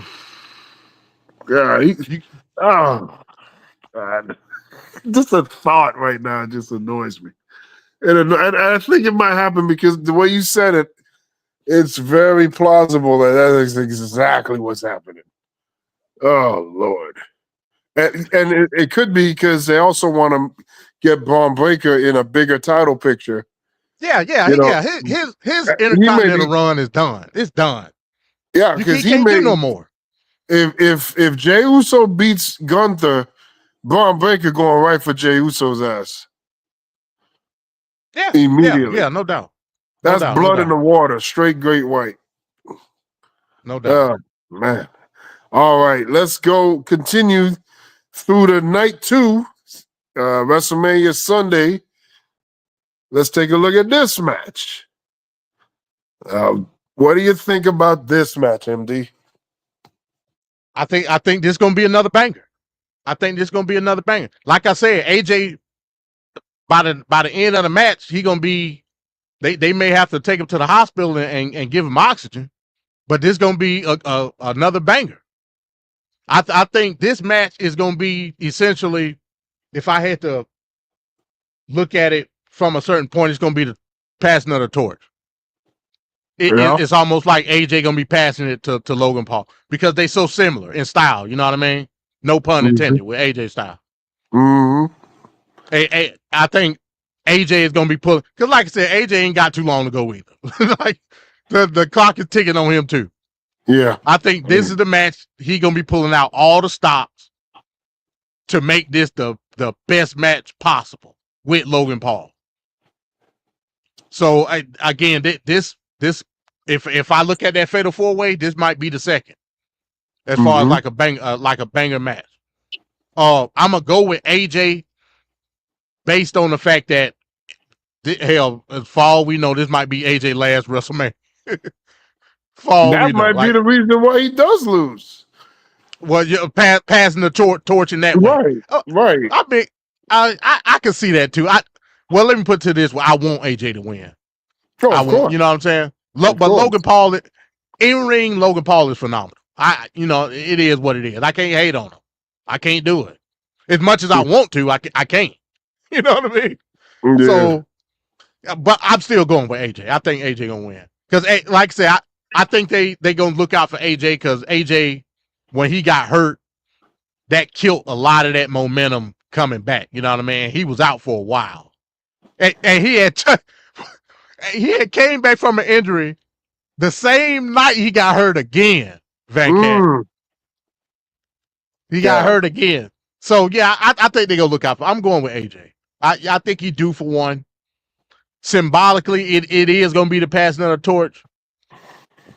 But you can do that in more ways than one. It ain't got to be with putting Logan over because he already over. Right. So I'm going with AJ. But yeah, it's gonna be a lot of high flying, and hopefully AJ can pull out some stuff we ain't seen in a while. We'll see if his knees can catch up. We'll see if his knees can catch up. Or he may be out. He may be out another 6 months. Yeah. Yeah, I feel wholeheartedly they're gonna make Logan Paul win. I just see it. It's gonna be some brass knucks or chair or some stupid guy in a suit showing up. Yeah, I don't want to see none of that bull. I don't want to see no dumbass podcaster in a damn prime bottle suit. I don't want to see. Just get in the ring and wrestle, bro. That's all. Like people want to see this match. You ain't gonna do it like that. Yeah, that's some BS. I don't want to see none of that shit, man.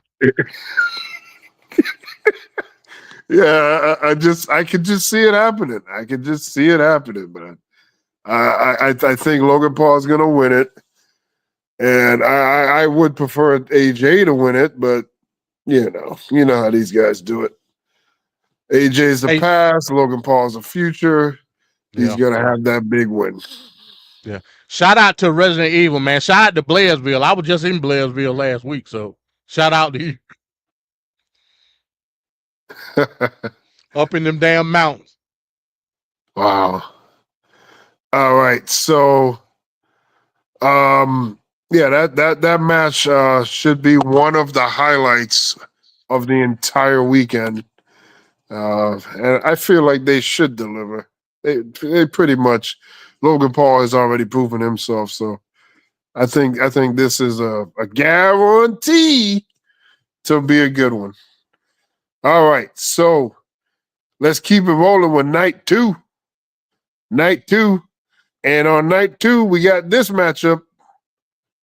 MD, what do you think about, again, for the second year in a row? Again, I told you guys, they're giving us the same matches every year. This match happened. This actually opened WrestleMania, I believe, Saturday. This was the cash in. Yeah, this was last year's match. Here we go again. We're back at it again. Damian Priest, Drew McIntyre. What do you think, MD? Well, I mean, the story plays out. Again, we all know last year Drew won the title from Seth. CM Punk screwed him over. Damian Priest comes out, cashes in, wins the title. So the story is there. I'm not saying it's not there. It's there, definitely. Do I like the match? And it's supposed to be, what are they calling it? Sin City Street Fight. Yeah. So it's gonna be no holds barred, whatever, which is fine. Do I like the match? No, because Drew should be in a bigger role. Right. Drew was literally the best thing going in WWE last year. Yep. The best thing going. Everybody knows, like that. That's just what it is. He needs to be rewarded for that. That definitely. It should have been. And like I said, it looked as though they were going that way when they moved Drew over to SmackDown. I would have thought it would have been Drew McIntyre and Roman Reigns. And then set him up for something even bigger after that. Eventually, Drew and Cody or whoever gonna be the champion. You know what I'm saying? And that would have been good for Drew to get a little bit of payback on Roman for the castle. Because the history is there, right? Yep. And Bloodline jumping on him from all. You know what I'm saying? Oh yeah, every other week. So the history was there with Roman. That's long-term booking. It's long-term booking with this too, but I just don't particularly want to see it. Right. And like I said, that ain't no shot at Damian Priest. I'm not saying Damian Priest is not good. I'm not saying that. But the role Damian Priest played versus the role Drew played is not on the same level, like at all. I think Damian Priest with time can develop into an even bigger star. I'm not saying that he can't, but Drew is on another level at this particular point in time, and he deserved better. We'll see how this match. Hell, this may be another match based on the fact that it's going to be essentially hardcore rules. It might come out great. Oh yeah, it probably could. We'll see how far they'll go. You know what I'm saying? But I'm going with Drew just because it's Drew. They should at least give him the win if they gonna put him in this match. You know what I'm saying? But shout out to Damian Priest. Like I said, there ain't no shot at Damian Priest. And they've tried to further it in the Rumble when they had Damian Priest eliminate Drew. Remember, we was all pissed because Drew had basically just gotten the damn Rumble. Yeah.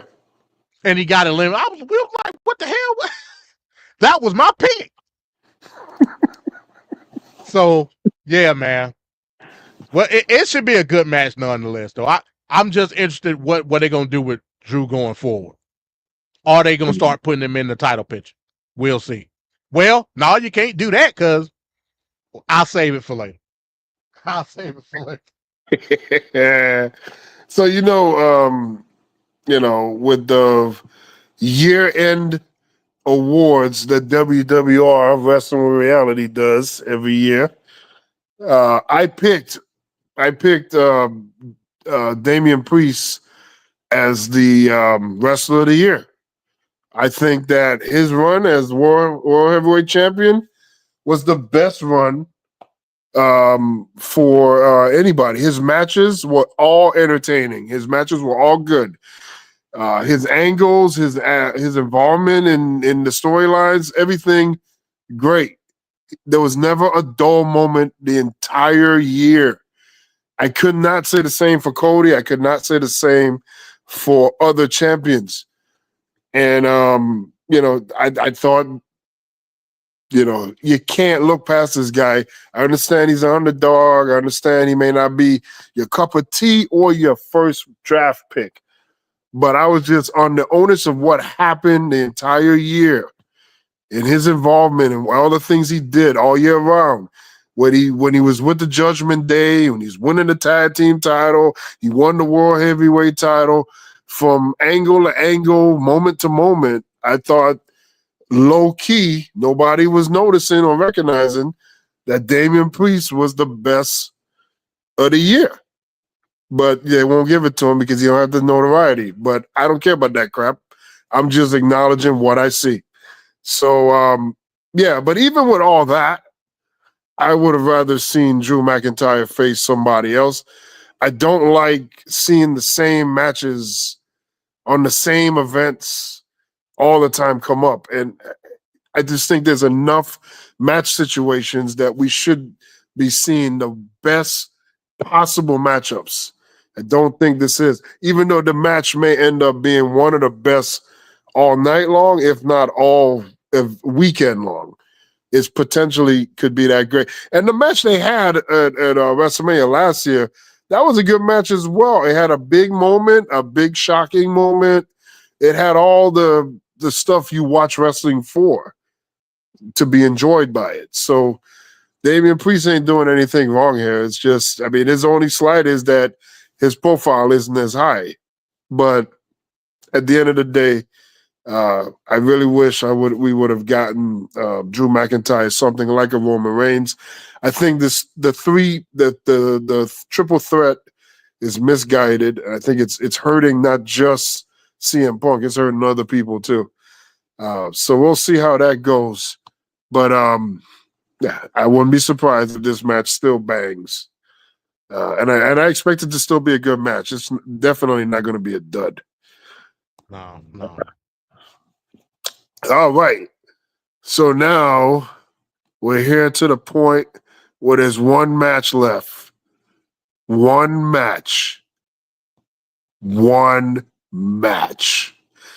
And that match is the main event, and it is Cody Rhodes versus John Cena. MD, what do you think about this matchup? The build of this matchup, and what do you think the end result of the match itself will be? Well, first off, let's talk about this graphic right here. So they got Cody looking over his shoulder, kind of, determined. I ain't gonna say menacing, but determined. Serious. He's real serious looking. Yeah, he's real serious. Then you got heel John Cena. Taking it all in stride. Looking as if he never turned heel at all. Yep. Let me give the work John Cena's been doing when he is on TV has been nothing short of great. Let's just get that squared away. It's more than I expected when it comes to the work that he's been doing as far as promos and whatnot. John Cena is gonna win this match. At this point he gotta win it. It is what it is. Cody's been putting in work too. Let's not get it twisted. Cody's been putting in work. But John Cena, the promos that he's put out, the true determination and the reasoning behind what John has been doing gives me the reason to say he's going to win 17 at WrestleMania. And he should. He should. Like, John Cena doesn't have to have a title for 3 years. He don't have to have it. We know he's leaving at the end of the year. John Cena can this is what I would do. Give John Cena the title. Let him heal it up for a couple of months. He can lose it at SummerSlam or whatever, whenever. And make a redemption story in terms of whatever. ultimately, the last match should be Randy Orton. Randy Orton, John Cena at Survivor Series, I'm okay with that. And he'll be back face again. You could do something. John Cena is going to win this match. Cody is going to have to find himself after this is all said and done. Cody is the truth. I like Cody. Don't get it twisted. I like him. For a lot of these moments, except for that one promo, the face-to-face promo they had a couple of weeks ago, that was one of the best promos I've ever seen in my life. Don't get it twisted. If we had a category in the Wrestling with Reality Rewards, that would be Promo of the Year at this particular time. Mm-hmm. I know Cody is up for the moment, but it's been certain points in time during this angle Cody did not look up for the moment for whatever reason. Yep. Maybe that was in story. I don't know, but there's been several occasions during this angle Cody did not look up for the moment in terms of the rhetoric that he was portraying on the mic or whatever situation. You know, maybe Cody is going to have to go into a dark place where he finds himself and unleashes something different. I think it's time for something different with Cody Rhodes, if you ask me. Yep. No shot at Cody at all. I just think the particular character that he's playing right now, the American Nightmare, is played out. It's played out. It just is. I think we need a sudden change with Cody. And maybe after WrestleMania, that change will happen. I hope it happens. But right now, I think Cody is fizzled out. Again, the fans still love Cody. It is what it is. He's still one of the top merch guys. Like he's a top guy. But I think the feel after this match, I don't think it's gonna be there no more. I just don't. What else will there be for Cody to do after this? And still be considered relevant. You know what I'm saying? Like you could do Cody Drew. Let's say if he wins, right? You could do Cody Drew, or he could get back to Bloodline. If he get back to that Bloodline stuff, it's over for him. Yeah. I don't think nobody want to see Cody in Bloodline ever again. No, not at all. Not at all. So ultimately, what else is there for him to do? Is nothing. You gonna have to reinvent him some type of way. And I think just give Cena 17 and rebuild the blocks with Cody with something different. So I'm going Cena. Okay. And a lot of people have been saying this with, Cena is going to win, and it feels now it's starting to feel very predictable. The whole premise of this match just seems a bit far-fetched in how we got here. I'm still trying to figure out why are you aligning with The Rock? Why are you aligning with The Rock when you already won the match? So then MD says, well, he got the match because of The Rock. But is it far-fetched to say that Cena couldn't have just qualified for the elimination chamber? And it's not like winning a Royal Rumble where you got to go through a lot. I mean, you qualify for elimination chamber, you just got to win like one or two matches. It's not a hard thing to do. So that doesn't really hold me. I mean, it goes back to what I've been saying earlier. We all want to act and pretend that Triple H has this grand scheme and that he thought of this back in 2022. He already had this plan. No, he didn't. He's at the seat of his pants, and they're doing things in the moment. And they're letting you know they are, because it's all predicated on The Rock's schedule. So John Cena became a replacement for The Rock because this was supposed to be The Rock versus Cody. And that's the match I really wanted to see.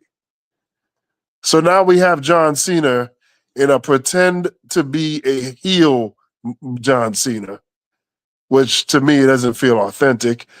You did the big double cross on Cody You got Cody getting a real black eye, bleeding bloody. You ripped my shirt. He probably paid over $100 for that shirt. And now you got John Cena first thing coming out to explain himself. And he's talking about breaking up with the WWE crowd, which has nothing to do with the actions that he did against Cody Rhodes. And then Cody comes into the ring, and this guy assisted in you getting a black eye, among other things. And you're just having a conversation. We're just having a conversation. Why are we having a conversation? You know, Trevor says, and I agree with Trevor, he says this all the time. You got guys that are swearing to murder each other. When I see you on Sunday, I'm going to stab you. They get in the ring, ding, ding, ding.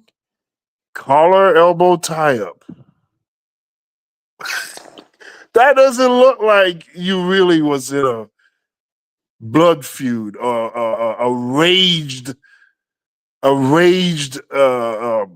a panic attack against a guy. Like, you should want to destroy this guy. Nope, we're going to do the classic collar, elbow, tie up. So John Cena goes in front of that crowd and made it about the crowd. And he took forever to get about what's going on with Cody, and he still really didn't address it. Now, if you fast forward about 2 weeks, John Cena had a promo with Cody, well, with himself, then with Cody, and I felt that's where he should have started. I think that's the same promo you're talking about that you feel like should have been the promo of the year.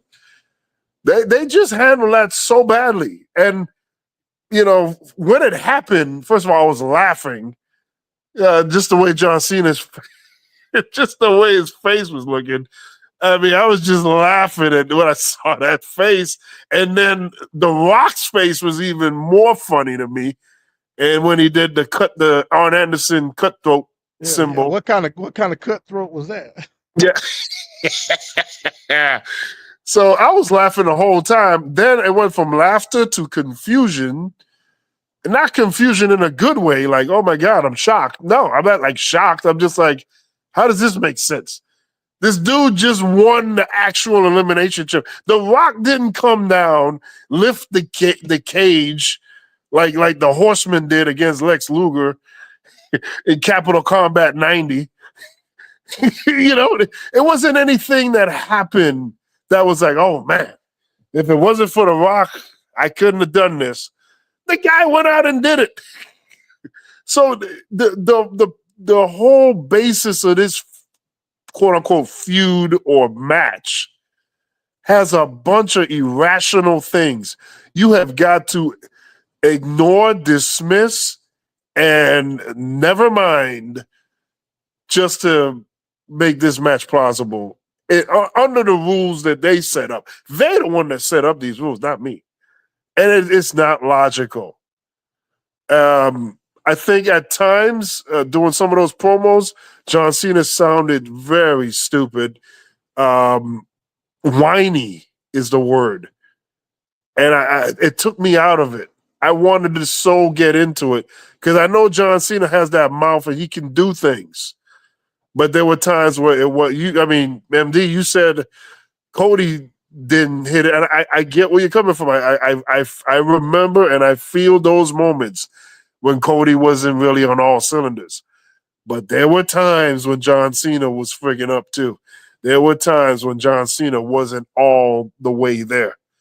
But I would say by the third promo, that third one, that was the one. And it was great. It was great. But is that good enough for me? In this whole WrestleMania season that we have seen, with all the promos and the mishaps and the just odd moments in general that we've been getting in this WrestleMania season, it's just been inconsistent and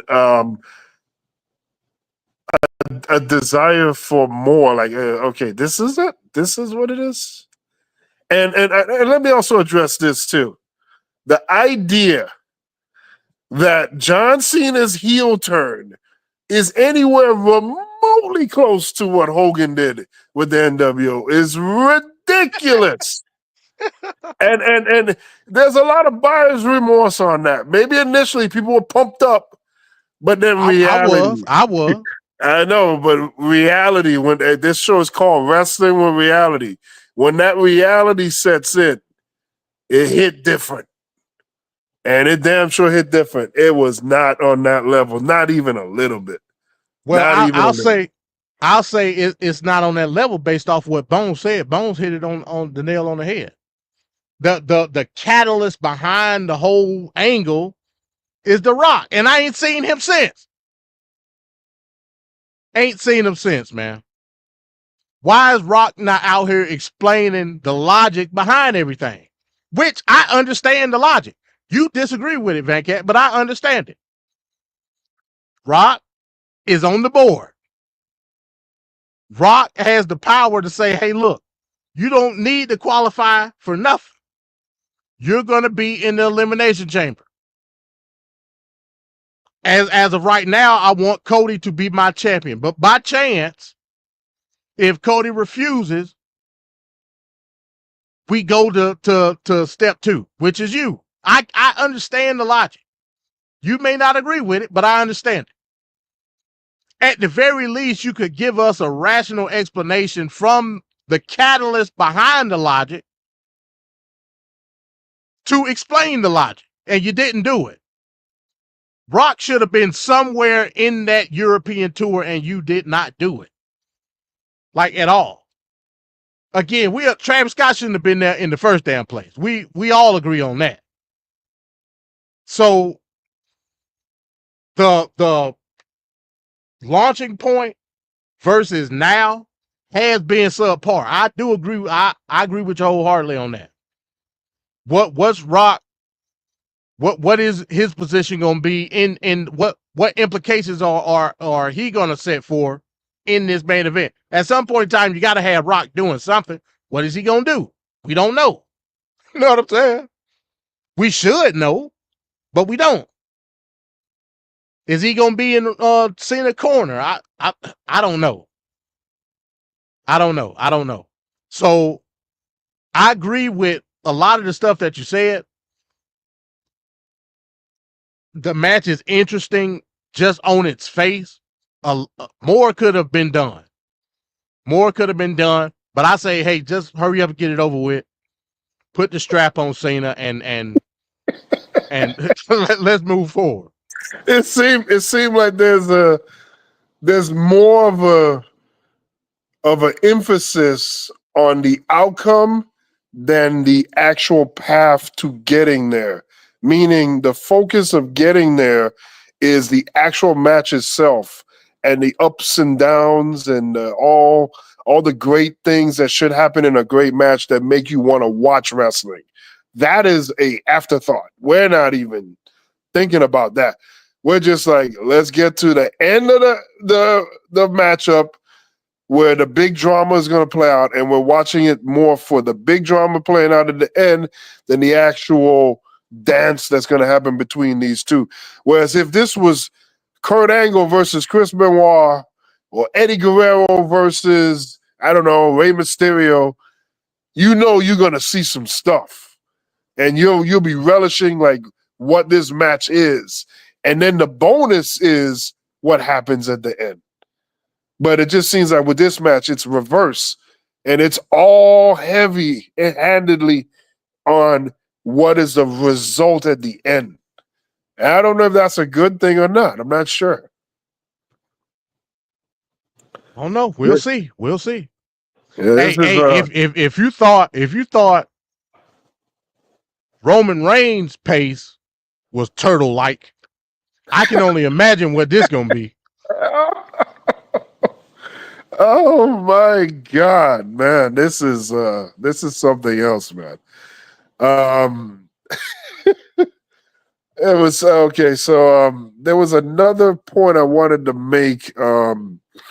God, I lost that. Oh, it's over 40.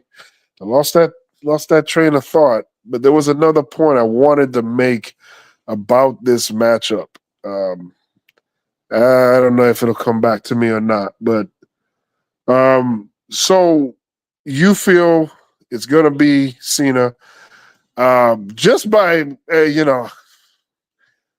do I want to see Cena win it? I actually don't want to see Cena win it, and I don't want to see him win it because I don't want nobody being those 17 times champion.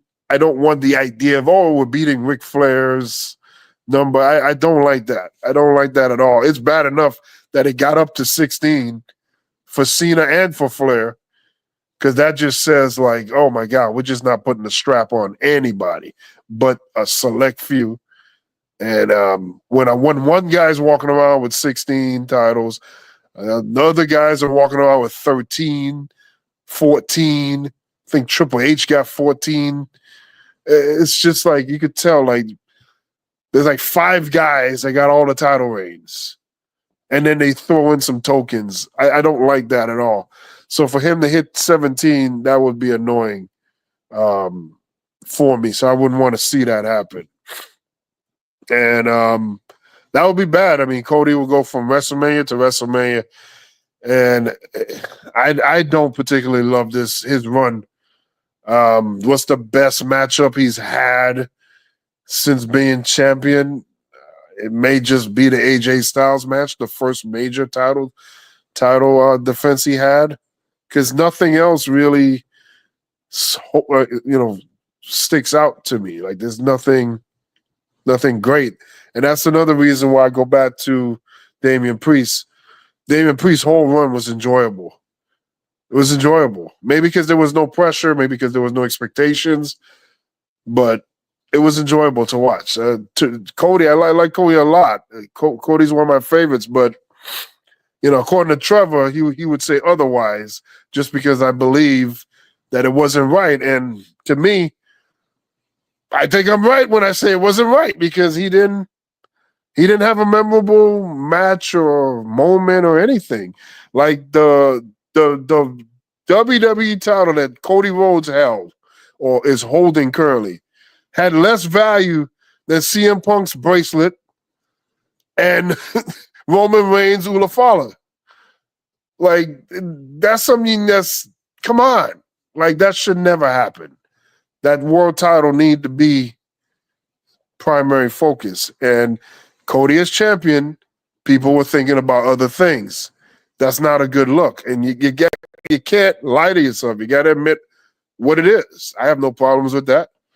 But yeah, I don't know. Well, I mean, you might as well get ready for more of that then, because like I said, once Cena get the title, it's gonna get locked away again, because he ain't gonna be on there but maybe once a month, maybe.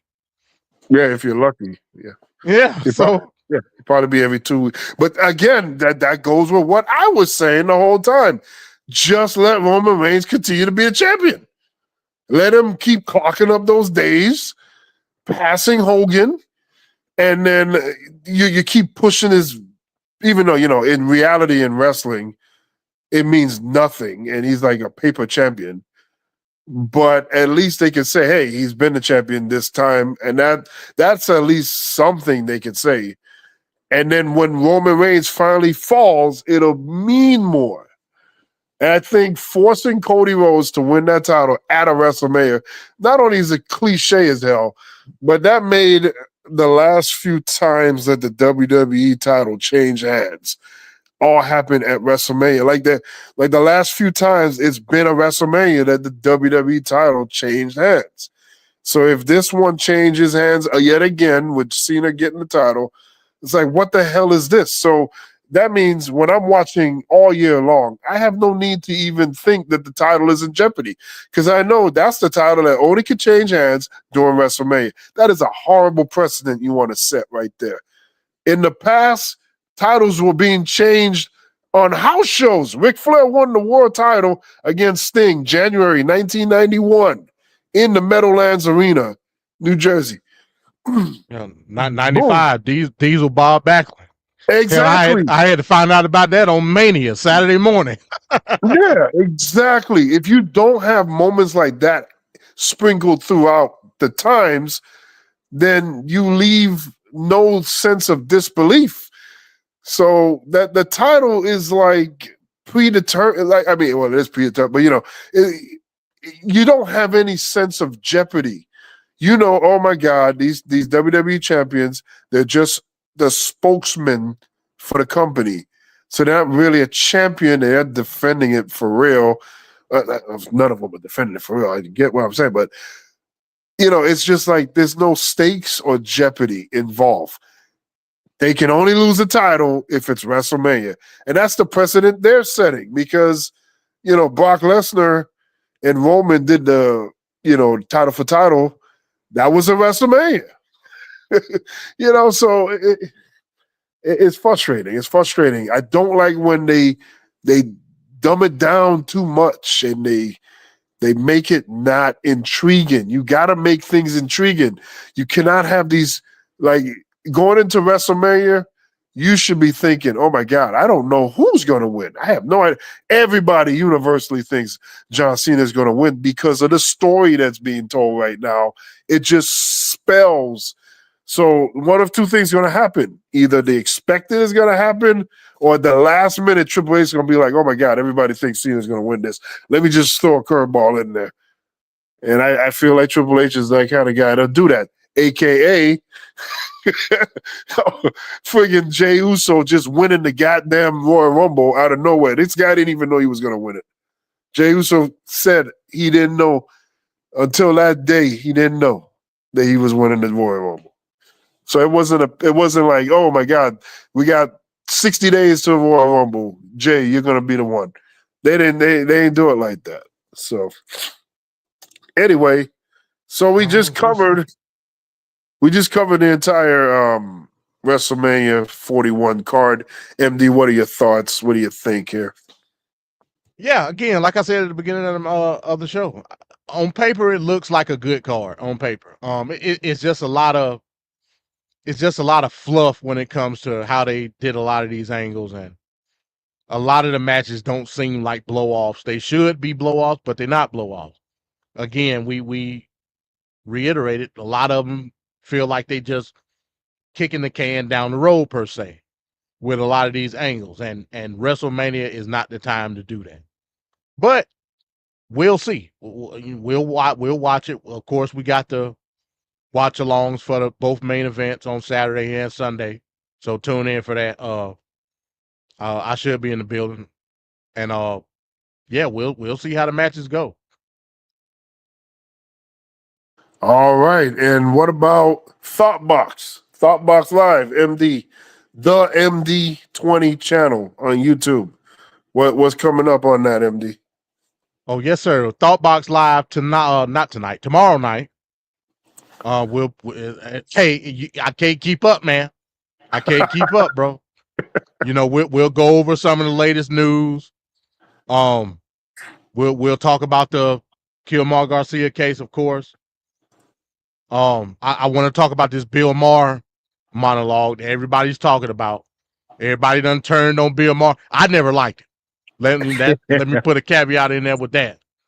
But we'll talk about that and a slew of other things, man. So check me out tomorrow night with Van Cat, Thoughtbox Live, the MD20 on YouTube. Yep. And one more thing here with John Cena. Look at John Cena in this picture. Now he's doing something he's always done all his life. It seems like all his life. He's throwing up that sign. What does that sign mean, man? Because white supremacist John Cena. A lot of people can say that's the co-opted OK sign that's turned into a white supremacist sign. I don't think John Cena means it, but it's just funny when you see him, especially in these political days. It's just an odd thing to see. Any thoughts on that, MD? Maybe they could have turned that into an angle. Hey, it ain't not too late. It's not too late either. Especially if Vince was still around. Oh, you know it. You know it. Yeah, we would have alt-right John Cena. We could have had that. hell, that would have been the way to get the black guy on the PLE. Well, that would have been the only way to get on there. Exploitation is what it's called. Oh man. All right, and so we're about to leave out of here. Before we do, I do want to bring attention to rest in peace to my brother Vish Williams. Today would have been his 45th birthday, April 16th, 1980. So, AKA the Silent Assassin. So just wanted to say rest in peace to my bro. And we'll be, like MD says, we'll be on the weekend doing the watch-alongs. So check us out for that. Check us out on a MD20 channel for the Thought Box Live. And at some point, we'll have a resurrection of TFP. MD said it can't die. So it won't die. It won't die. It won't die. So we definitely got to do that. So anything else on that, MD? As we get ready to book. All right. So for MD 20, for the Straight Talk Society, Trevor, we got Bones, Tequila. Oh, the list is so long. Of course, others, Murr, Ricardo. Oh my God, Wayne, Kev. This endless stream of society members. This is Straight Talk Society, WWR Wrestling with Reality. And we'll see you for WrestleMania and the watch-alongs on this weekend. Until then, everyone have a great evening, and we'll see you for WrestleMania. Peace. Peace. Now the whole world can acknowledge me.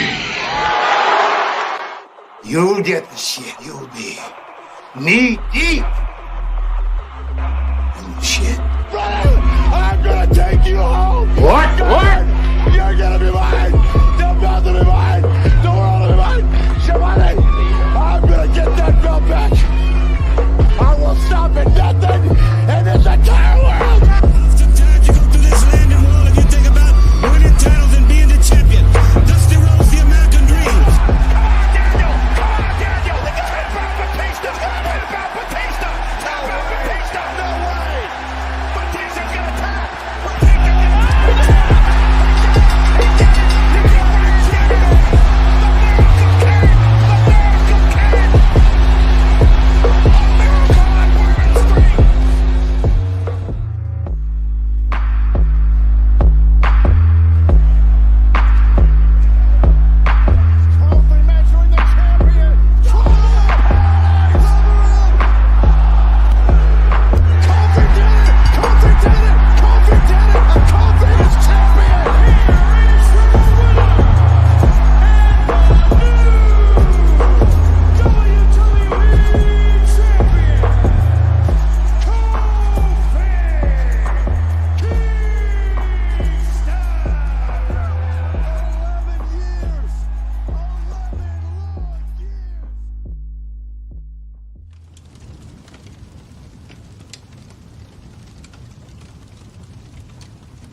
Come take a walk through my heart, a stroll through my soul. Being smart from the start, wasn't taught, wasn't told. You could climb through my mind, or fly through my eye. And in time you will find what I rhyme is not a lie. Come take a walk through my heart, a stroll through my soul. Being smart from the start, wasn't taught, wasn't told. You could climb through my mind, or fly through my eye. And in time you will find